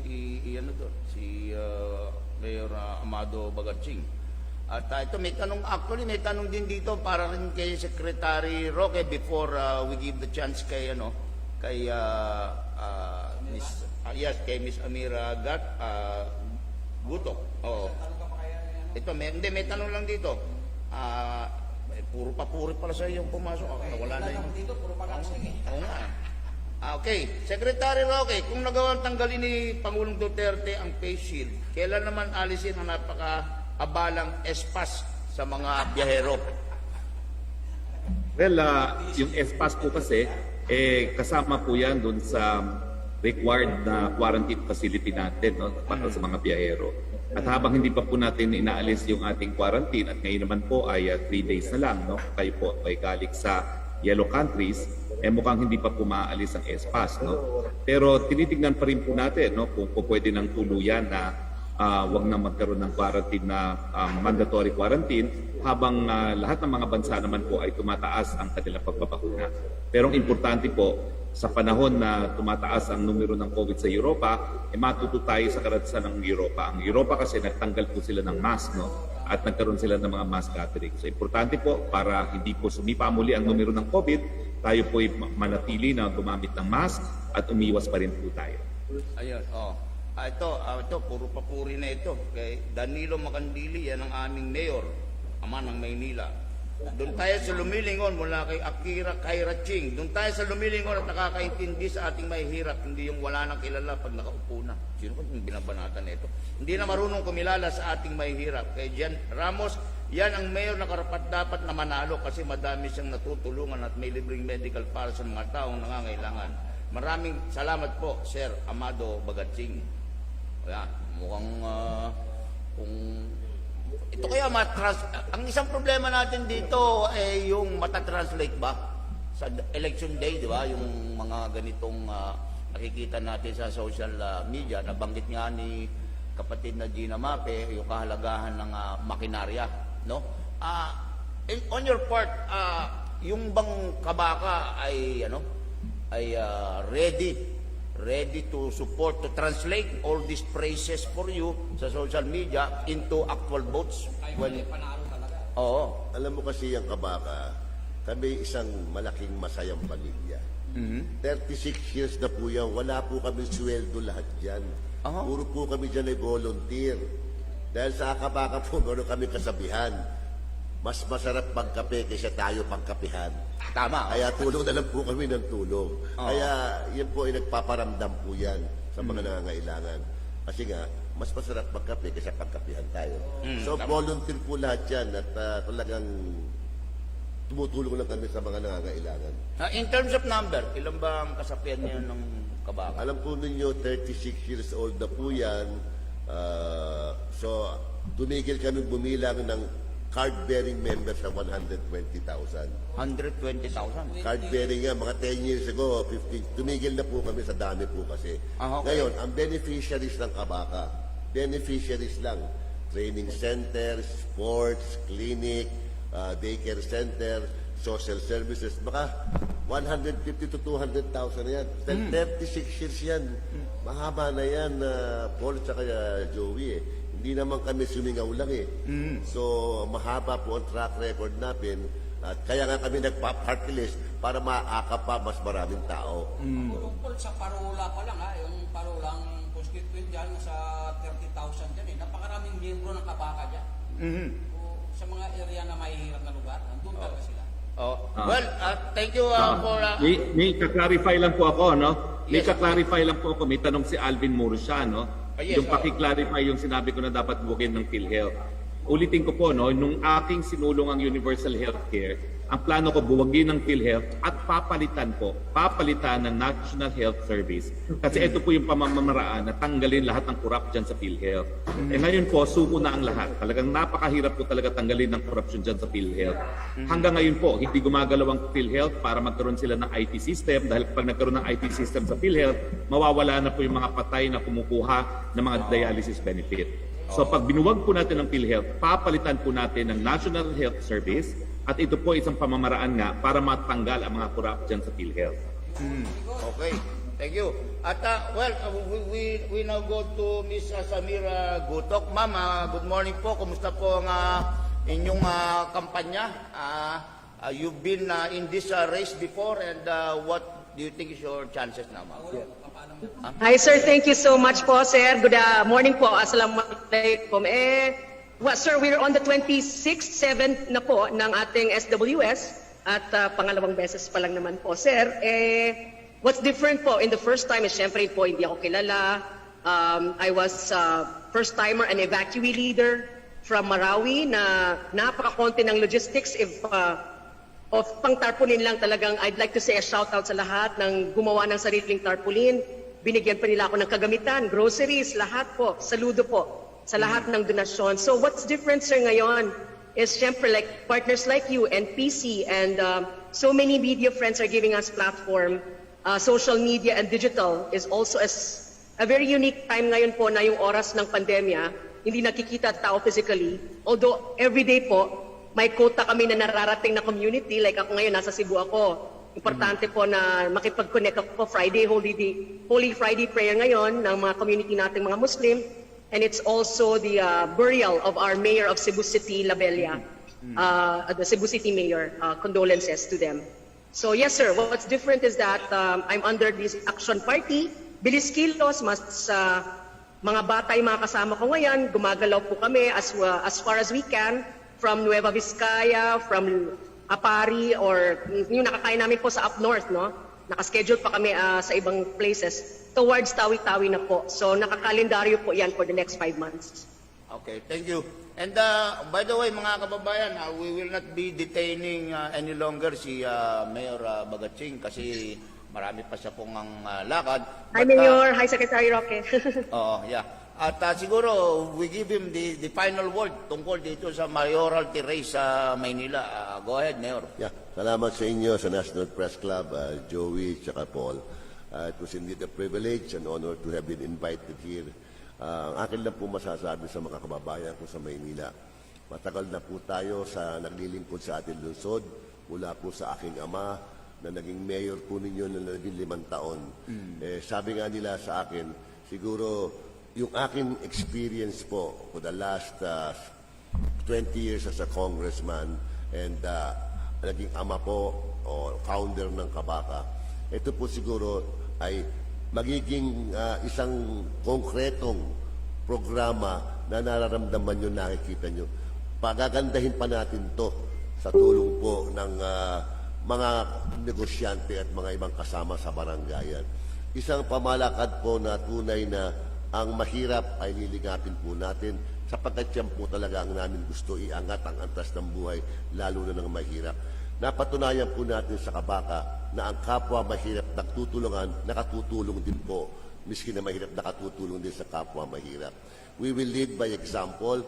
We will inspire everybody in Manila to be part of the solution rather than be part of the problem. We have only our city kaya nga na tayo taga dito, matagal na tayo nandito, alam po natin ang problema, punot dulo nito. So base po sa aking record, sana po ako ipagbigyan ng taga Maynila para maisakatuparan ang mga minimiti. At nagawa ko na po at nais ko pang gawin at palawakin pa. Maraming salamat po sa inyo lahat. Thank you. Thank you. At mag-focus siguro tayo ngayon dito sa ating mga senatorial, mga running for the Senate. And yes sir. And with that, yun, mag-a-adjust tayo ng upuan, Boss Joey. At mag-focus tayo dito sa ating mga National candidate. kandidatong for national office. Kay Secretary Roque, kung may tanong po ang ating mga kasama sa media, kindly raise your hand at field your question. Director Alvin, meron ka pa bang meron ka pang question, Brad? Wala na. Mamaya konti. Bubuelo po si Director Alvin. Yung ating pong mga kasama sa Channel 2. Ayun, meron palang nagtaas ng kamay si Sandro Ochona. Go ahead, Sandro. Ay, magandang umaga po. For Secretary Roque at kay Ma'am Samira po, kung mananalo po kayo bilang senador, ano po kaya yung mga priority bills ninyo? Well, Sandro, ako naman, when I was a congressman, I enacted about 7 bills, including yung universal healthcare into law, but I left around 220 bills na hindi ko na isa patas. No? Including dyan sa ating mga unenacted laws ay yung number 1, providing for civil damages for victims of human rights violations. Ngayon kasi, pag ikay naging biktima, for example, ng pagpapatay, aantayin mong makonvict yung akusado para makakuha ng danyos. Sa aking panukalang batas, kinakailangan Estado na magbigay ng danyos dahil Estado naman yung kumaga hindi gumampan sa kanyang tungkulan na mapigil yung pagpatay. No? Nandyan din yung ating karapatan sa patubig, no? Dahil in 7 years time, talaga magkakaroon tayo ng malaking problema sa source ng malinis na tubig para sa ating pag-inumin. No?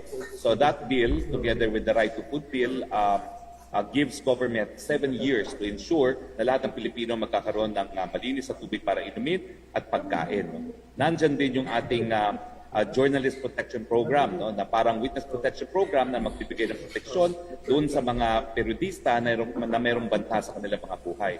At importante kasi na pangalagaan nga ang buhay ng mga periodista dahil pag pinaslang mo isang mamamahayag at pinapaslang mo din ang karapatan ng malayang pamamahayag. Importante rin sa akin yung magkaroon ng national quarantine law, no? Kasi alam mo yung nangyari sa atin itong pandemyang ito, everything was ad hoc-ish. Itong IATF was pursuant to an executive order. Yung mga parusa sa non-compliance with minimum health protocols ay kinakailangan magpasa ng ordinansa.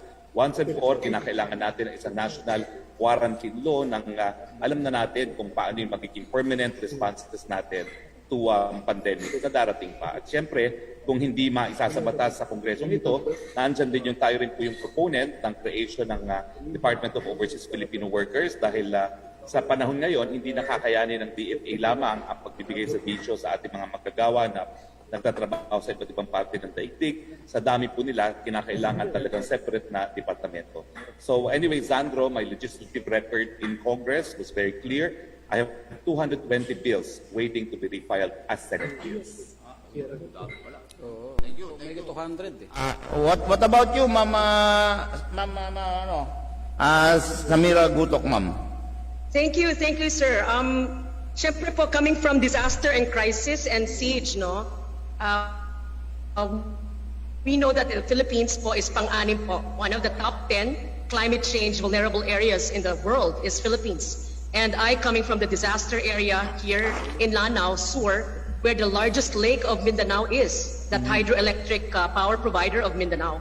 Alam ko po how it's important for disaster preparedness to be institutionalized po at the barangay, home, municipal, LGU, and national level po. Ang ating National Disaster Council po ay council lang, hindi po departamento. So ang ating disaster ay hindi po natural, kasama po ang conflict. So the bill that is pending po, and Secretary Roque, my brother in many ways in the peace movement in Mindanao, alam niya po that displaced persons is pending in the Philippine Congress for so long. And displaced persons protect those who were forcibly removed from their residences because of disaster po at crisis. So that will be very much on priority because Samira Gutok knows how vital funeral parlors, how vital ambulances, PPEs, the fire trucks mismo, napaka-importante po talaga yung mga teknolohiya so that water, sanitation, and all these kinds of needs during disaster and crisis are provided for in an evacuation setting. So yun po yung ang aking pong priority, sir. Thank you. Kapatid na Sandro, may follow-up question ka ba? Okay na po muna ako. Thank you, Sir Zandro. Regards po sa IBS. Yes. Kay Ma'am Gutok, Ma'am, kumusta po ang rehabilitation sa Marawi? Kasi actually, yung mga kapatid naming nasa media, dyan sa lugar na yan, sa Mindanao, privately, nag-mensahe kami, hindi po sila kontento sa bilis ng rehabilitasyon ng Marawi. Respeto po, Respeto, sir, sa media who were there during the siege, amidst all the bombardments at bullets. Napakahirap po ng coverage ninyo, sir, through NPC po. Pwede pong magbigay kami ng pagpugay on behalf of rescue team leaders. Napakahirap po ng rehabilitation because it's really chaired by our National Task Force Bangon Marawi, which alter ego yan ni President Duterte, si Task Force or Secretary of Housing, Del Rosario. So it's so difficult for us to actually be able to reach Manila on pushing for deliverables to be delivered, timeline every week, month. Kasi ang promise po, after October liberation of 2017, is another October return by the first batches in the ground zero. So alam ko po ito, my husband lives, one of his residents, or our residents in ground zero, wala pa po talaga nakakabalik po, sir, in the ground zero. But the the mosques are repaired, some of the streets are repaired, return of the people is not yet facilitated, sir. Yun ang isang tinututukan natin, sir. Ayun na nga Kasi yung Marawi, Task Force Bangon Marawi, hindi mukhang 5 years after nung Marawi siege, hindi pa makabangon. Sir, with due Yes, ma'am. Go ahead po. Yeah, with due respect then, of course, the national government, Secretary Roque knows this, that it has to be also local stakeholders, the contractor. Kailangan po merong pok tayo na gagawin. So kami mga stakeholders, would like a seat in a future commission or a task force. Kasi wala pong batas tayo, sir. Kaya po compelled din tayo magpartisipa sa Senado, is that there is no law on Marawi compensation. So people are actually requesting for kahit startup lang na subsidiya para po makabuild ng kanilang buhay ulit. Okay. Director David. May papalap kay Secretary Roque kanya tungkol sa ISPAS, Kasi sa probinsya, malaking problema itong ISPAS na ito. Maraming hindi marunong gumamit nito. Tapos sa Sabado-Linggo, pasarado yung LGU, walang nagko-confirm. So, problema talaga itong ISPAS na ito din, lalo sa mga probinsya Lalo pa pag walang internet, walang access Secretary Alam niyo po, habang dumadami yung mga napapakunahan, darating naman po tayo sa punto na lahat po yan, pwede na rin sigurong matanggal. Ang importante lang ay mapataas pa po natin yung vaccination rate natin. Ngayon po, halos umaabot na tayo ng 35%. Kaunti na lang po yan, ay aabot na tayo ng 50%. At ang population protection naman po ay minimum 50%. So asahan po natin na habang tumataas na ang pagbabakuna, mapapadali po ang proseso ng interzonal movement at baka nga po hindi nakakailanganin ng ESPAS. Ang kakailanganin na lang po, gaya nung aking nakita sa Amerika at sa Dubai, ipakita po yung ating mga vaccination na card at saka yung ating mga vaccination code sa ating mga telepono. Dahil tayo po dito sa Pilipinas, isa po tayo sa pinakaunang gumamit ng automated vaccination, yung vaccert.ph. So baka yan na lang po ang gagamitin natin sa mga dadating na mga panahon. Thank you, Secretary. May question ako kay Secretary Roque. You're a known international law expert, human rights defender, Yes. Pero nagtataka ako bakit yung ibang obviously natulungan mo nung araw sa kanilang mga problema sa human rights, bakit sila yung maiingay ngayon against you, Sir? Siguro tanongin yung sila. Kasi hindi naman po ako yung may utang na loob Hindi po ako yung tinulungan. Ako po yung tumulong. Nasa konsyensya na po nila yung bakit ganon. So may mga tao po talaga na ganyan ang mga ugali. Pero hindi po ganyan ang National Press Club. Hindi, kasi napansin ko to dun sa For example, you are a candidate dito sa isang international di ba? Sila nakita ko ito yung mga tinulungan ni Secretary Roque nung araw, sila yung makakampi niya noon. Hindi, tinulungan niya. Di ba? Tapos ito rin yung tutol na tutol sa kanya ngayon. What happened to these people? Ito yung humarang sa kanya Pinapasa-Diyos ko na po yan. No? At isipin na lang natin talaga na dito sa ating politika, meron talaga may mga agenda. No? Ang agenda talaga ay to instill the countryside, no? And to have a revolution na para matapol ang lahat. No? Sa akin po, laos na yan. We have to move on. We have to acknowledge na wala na pong natitirang Maui sa Pilipinas, kundi ang CPP-NPA, at laos na po yan. Pabayaan po natin sila. They're living in the past. Ayun. Okay. Yung atin pong mga kasama sa media, baka po may tanong pa po kayo. Just you field your question or raise your hand para po mabanggit natin, no? Masagot po ang inyong mga katanungan. Ikaw, Director Joey, yung pala mga kasama natin dito sa media, sa press club, andyan ba si, andyan si Rene Maliwat ng DZRJ, tsaka po si kasamang Gina ng DWWW. Go ahead, Direct. Ay, kaya Ma'am Samira, ako nanghihinayang kasi ako dito. Ito yung yung bagong Miriam Santiago Oo. So ma'am, paano nyo ipapanalo ang inyong laban ngayon sa Senado? Sa dami na tumatakbo ngayon at karamihan po dyan ay mga sikat, may kwarta pa. Oo. Thank you po, ang radyo po. Salamat po, sir. Pero ang alam kong huling naging Muslim na senator si Rasul. Tama po ba, ma'am? Yes po, Rasul Antamano po, 30 years ago po, 1990s. Oh, yeah, oo. Inipos nila yung Mindanao Railroad Authority or Mindanao Railroads, wala pa rin po. Kumusta na po yung response sa inyong pag-iikot? Kasi doon pala makikita mo na yung reaction ng tao kung ikaw may chance ang manalo. Very grateful po, Sir Joseph. Napaka open-minded nila, hindi po sagabal itong nasa ulo ko. They talk to me, they dialogue with me, they actually take a lot of selfie, ganun.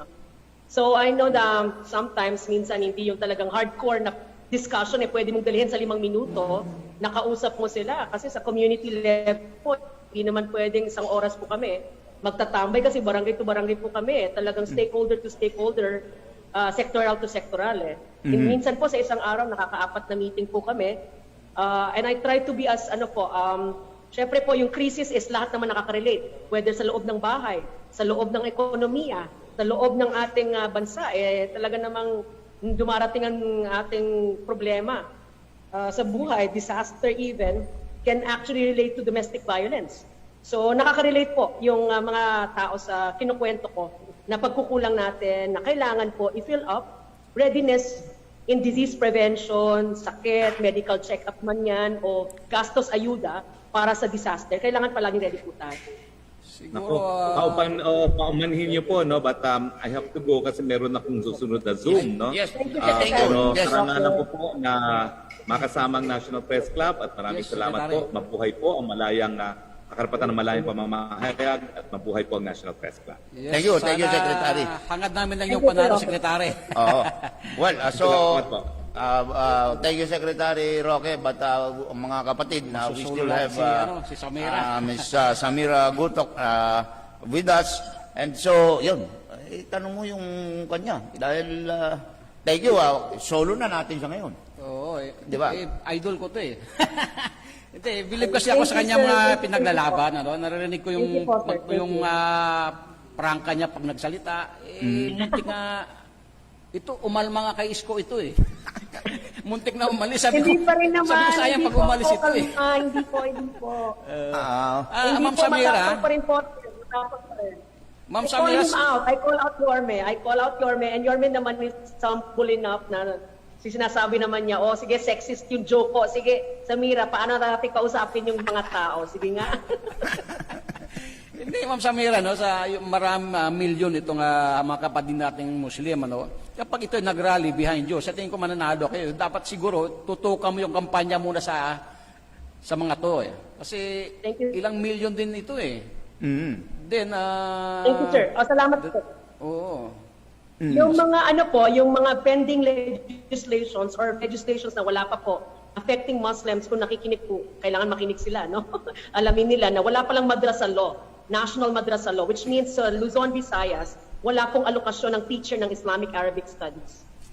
Isa po yun na vital input sa anti-terrorism na trabaho. Kasi po, pag ma-educate yung mga kabataan, hindi sila papasok sa ibang sindikato o trabahong so-called Islam. Kayo po kapag napasok sa Senado, ano po particular program mo para sa mga kapatid natin sa Muslim? Lalo sa Mindanao. Yung Islamic Arabic Studies po, sir, na Arabic Islamic Studies / Madrasa Law is not existing yet. So, dapat po magbigyan ng eligibility po yung ating teachers who are studying Arabic abroad, mabigyan ng DepEd eligibility ng ating national para makaturo sila kahit saan sa Pilipinas at mabigyan ng karapat na DepEd na sweldo. The same way na sa sweldo natin yung teachers natin po sa ating regular schools. Opo. So major po yan sa mga kabataang Muslim kasi paano sila so-called pupunta sa heaven kung hindi nila nababasa yung Arabic or Quran. Yeah. So education, ma'am, ito pong BARM law, itong BARM, meron ba kayo nakikitang dapat na maging improvement dito? Well, na-appoint kami ni President Duterte, one of his appointed tasks sa amin is paano matingnan yung pwedeng federalism features na makita sa Bangsamoro para ma-inspira ang Pilipinas to go federal. So that was one of the parang objectives. So parang hindi namin masyado yung nagawa sa research namin, being Bangsamoro commissioners, PTC commissioners. So tingnan natin po, ang kulang pa dyan is paano aralin na yung Bangsamoro government talagang may sariling economic na palo, may sariling ways by which mag-partner with foreign governments, may sariling palo sa kanyang pag-set up ng employment, livelihood. Yan po yung kulang ngayon. Walang faktorya masyado sa Bangsamoro. So, kung may mga question pa po ang ating mga kasama sa media, ay go ahead po with your questions. Director Joey, may dadagdag ka ba? Wala. So, kung wala na po kayong ay it's almost lunchtime. And we're thinking... Mag-alas 12 na pala. Oo, ano tayo. Anyway, we thank Miss Samira Gutok for joining us and ating mga kapatid sa media. Ma'am, you have the final word. Kung ano man po ang inyong final word sa ating mga kasamahan sa media at sa ating po mga kababayan. Go ahead, ma'am. To the National Press Club, respeto at saludo po. We remember the Ampatuan or the Maguindanao Massacre of 50 almost journalists that were killed, slain in... ako po ay kaisa ng ating mga press sa ating pagprotekta ng ating expression. Press freedom is fundamental po, especially sa amin sa malalayo. Na ang aming bastion lang na pwedeng masabihan ay ang press. Si Samira Gutok po ay tumbok ang krisis dahil pinanggalingan niya ay digmaan. Hindi lang po kwento, naratibo, kundi mismo ang aking anak na 6-year-old na iwanan ko nga para lang po makasama kayo at discuss ang imperative po why we join national po. For 30 years po, wala tayong kapatid taga Marawi or never in the Philippine history po na may babaeng taga Marawi. Baka pagbigyan niyo na po, nag-aral naman po kaming mga Muslim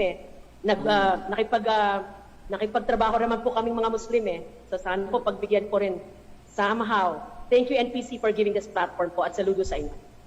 Thank you. Thank you very much. Thank you. And with that, mga kababayan, mga kapatid, we're closing our edition for today and thank you for joining us. Thank you sa ating mga bisita, kay Ma'am Samira Gutok, Congressman Amado Bagatsing, and of course, Secretary Harry Roque.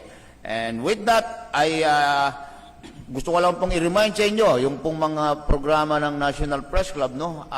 Pagka po Wednesday, yun pong ating usapan sa balay with Director Mads Dominguez and Dennis Napule. Pagka po Webes, yung ating pong programa Asar Talo.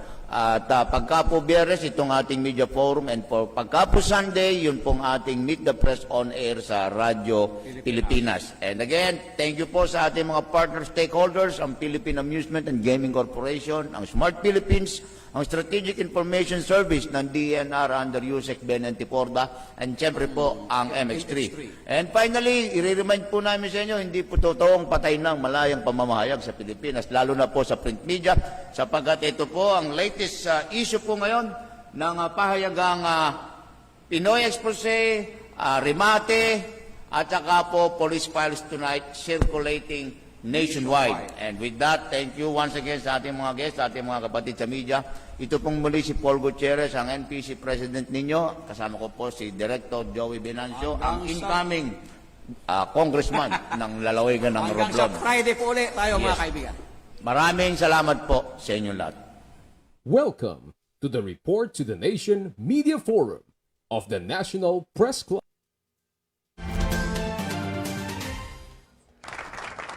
Ayan, so mga kaibigan, tunghayan nyo, pakinggan nyo, napanood nyo yung ginawang report to the nation ng National Press Club of the Philippines. Ang pinagtataka ko lang, ang tanong lang natin, bakit tuwing may eleksyon, no, laging sasabihin, halimbawa, katulad sa Maynila, kinakailangan mabago na Maynila. So sa mga tweet, hindi pa rin ayos yung ginawang panunungkulan ni Mayor Isko Moreno.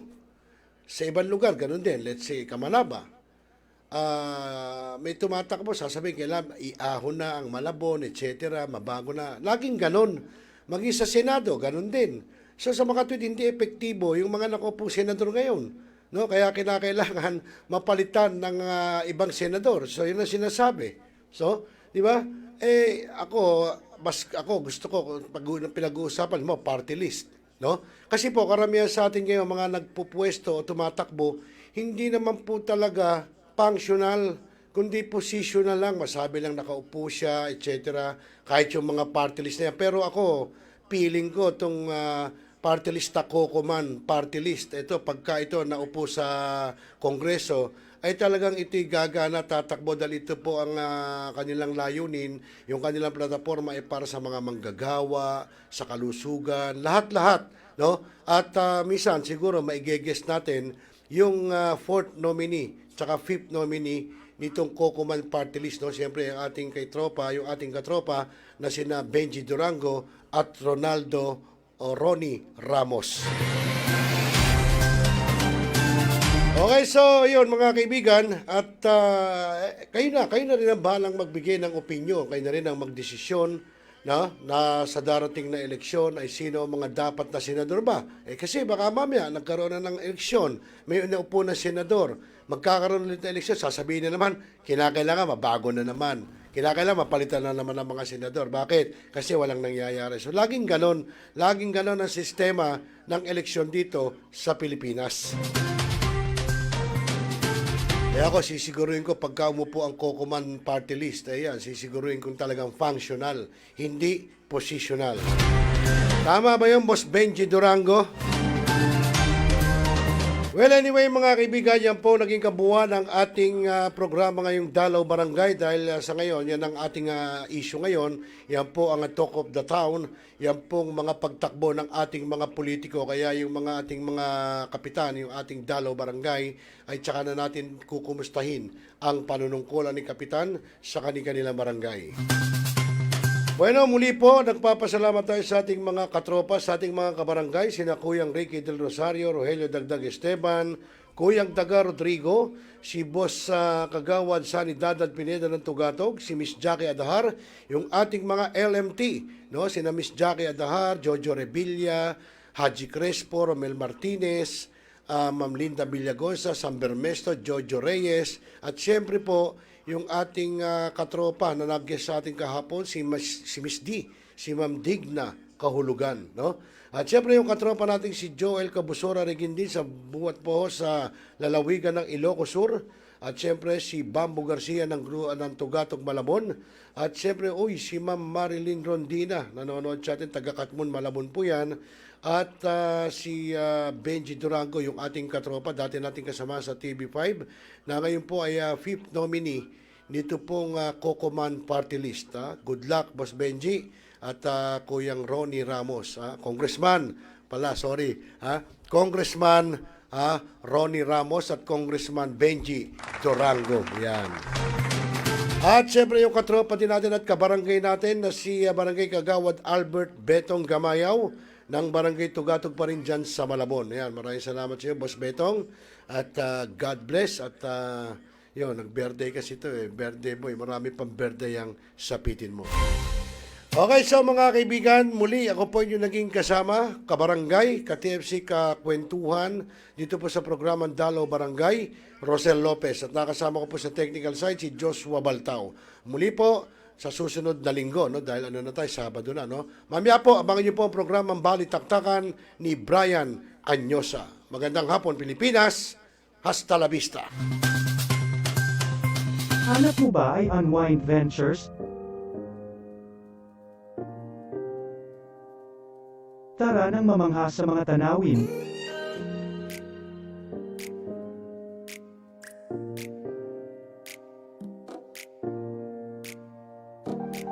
Ano man ang iyong travel goals?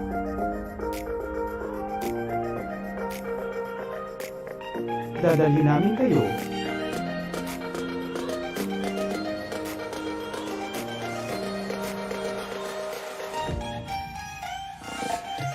Sa Unwind Ventures at saya.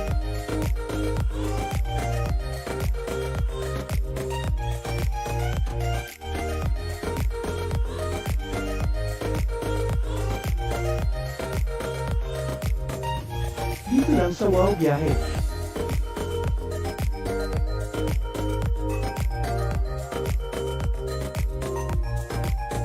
Kaya wow, di ba? Abangan dito lang sa Millennial Online TV. Ikaw ba'y nag-iisa? Nalulungkot? Dahil iniwan at ipinagpalit? Niloko ng iyong minamahal? Kung ngayon, i-type sa inyong mga cellphone, Facebook o YouTube man ang Millennial Online TV. Dahil nasa Millennial Online TV na ang online haralista ng bagong milenyo, si Randel Villados.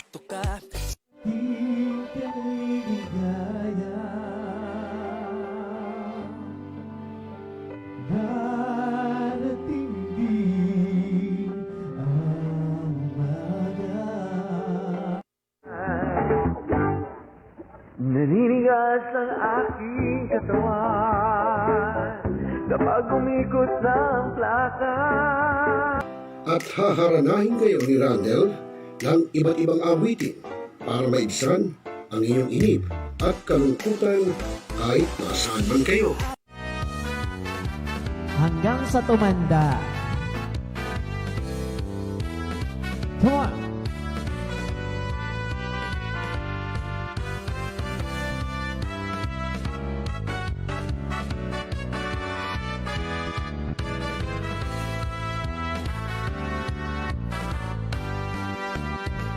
Kung tayo'y matanda na, sana'y di tayo magbago.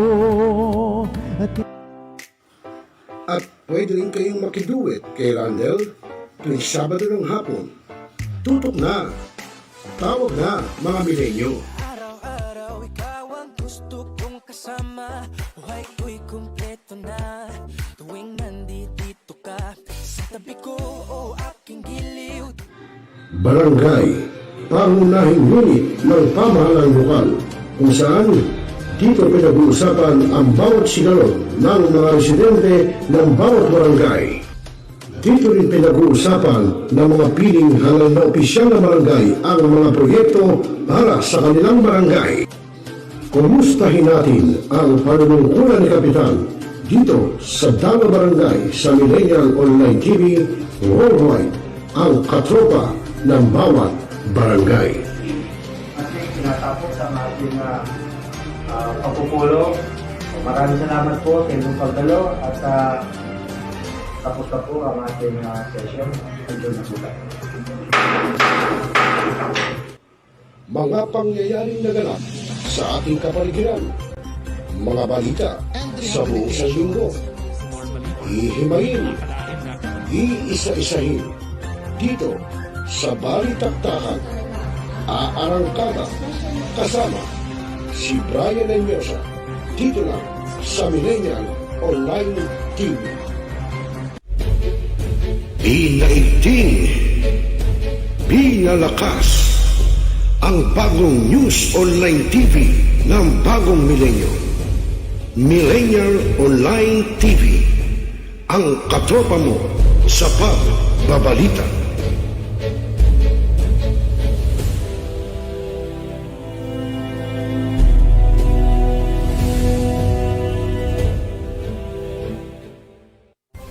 Mga katropa, ako ang inyong lingkod, Brian Anyosa. Samahan po ninyo ako sa panibago nating programa dito sa Millennial Online TV, ang Balitaktakan, kung saan pag-uusapan natin ang lahat ng mga balitang bumabandera sa isang buong linggo at mga impormasyong dapat ninyong malaman. Paano kami mapanood? I-type lang sa inyong mga Facebook at YouTube account ang Millennial Online TV. Ano pang hihintay mo, katropa? Like, subscribe, at share na! Mga katropa, ako po si Randel Villados, ang online naranista ng bagong milenyo ng Millennial Online TV, na nag-aanyaya sa inyo na makikanta, makisaya, at tumutok sa lahat ng programa ng Millennial Online TV. I-type lamang sa inyong Facebook at YouTube ang Millennial Online TV. Nood na, mga katropa! Mga katropa, ako po si Gazi Sarip, ang inyong tagapaghatid ng balita sa bagong milenyo, na nag-aanyaya sa inyo na tunghayan ng aking mga pag-uulat at tumutok sa lahat ng programa dito sa Millennial Online TV. I-type lamang sa inyong Facebook at YouTube ang Millennial Online TV. Nood na, mga katropa! Mga katropa, ako po inyong lingkod, si Rosel Lopez, ang inyong katropa, ang inyong kabarangay ng bagong milenyo. Abangan po ang aking mga tatalakayin na mga kaganapan dito sa ating bansa. At syempre, abangan nyo rin ang gagawin nating pangungumusta sa panunungkulan ni Kapitan sa ating Dalaw Barangay. At syempre, ay tunghayan nyo po ang lahat ng programa ng Millennial Online TV. I-type lamang po sa inyong mga cellphone sa Facebook at YouTube, Millennial Online TV. Okay, mga katropa? Inaigting, pinalakas, ang bagong news online TV ng bagong milenyo. Millennial Online TV, ang katropa mo sa pagbabalita.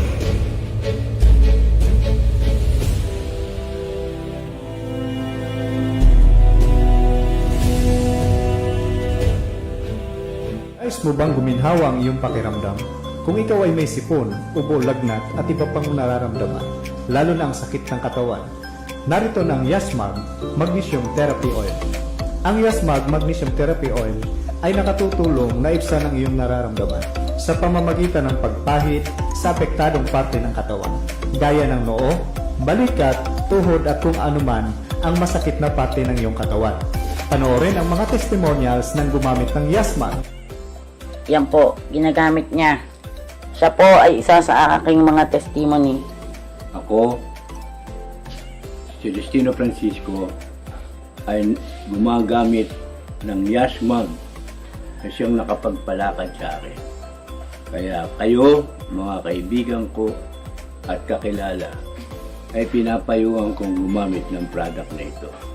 Isa sa ating testimony, ikukwento po niya sa inyo yung kanyang result nung siya ay 1 linggo nang nilalagnat at giniginaw ng hihina.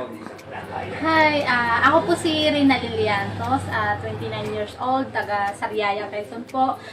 Nangyari po sa akin, itong mga nakaraang araw po ay hindi ko po maintindihan yung pakiramdam ko, gawa pong ang sakit po sobra ng likod ko, nilalagnat ako, tapos po ay hindi lang po 1 linggo ang nararamdaman ko. Simula po nung July 30 hanggang itong araw, hanggang nung mga nakaraang araw. Yun lang po, nawala lang po ng dahil sa magnesium. Paano ginawa mo? Ang ginawa lang po sa akin ay ipinahinaplas po sa akin likod kung saang parte ng katawan ang masakit. Tapos po ay hinilot lang po ako. At hanggang po pagpawisan ako sa pagkahilot na may magnesium. Ayun lang po, sunod-sunod po ang paglagay kung saan banda ang may masakit. At yun nga po, ilang araw lang sa paggamit yun ng magnesium, ako mismo, sarili ko, ramdam ko ang pagbabago sa aking katawan. Dahil po simula nga po nung July 30 hanggang itong itong mga nakaraang araw lang, hindi ako halos makatayo dahil sa sobrang sakit ng aking likod. Ako po si Leslie. First time ko po mag-try nitong Yasmag Magnesium Therapy. Ang una ko pong naramdaman ang bango niya sa ang bango niya lang hapin, nakaka-relax ng katawan, and then yung sakit na iniinda ko sa puso, yung sakit-sakit, wala naman ako sakit sa puso, pero yung mga kirot-kirot nawala niya, instant nawala, na tagal ko nang iniinda. And then hindi siya malagkit ipahid.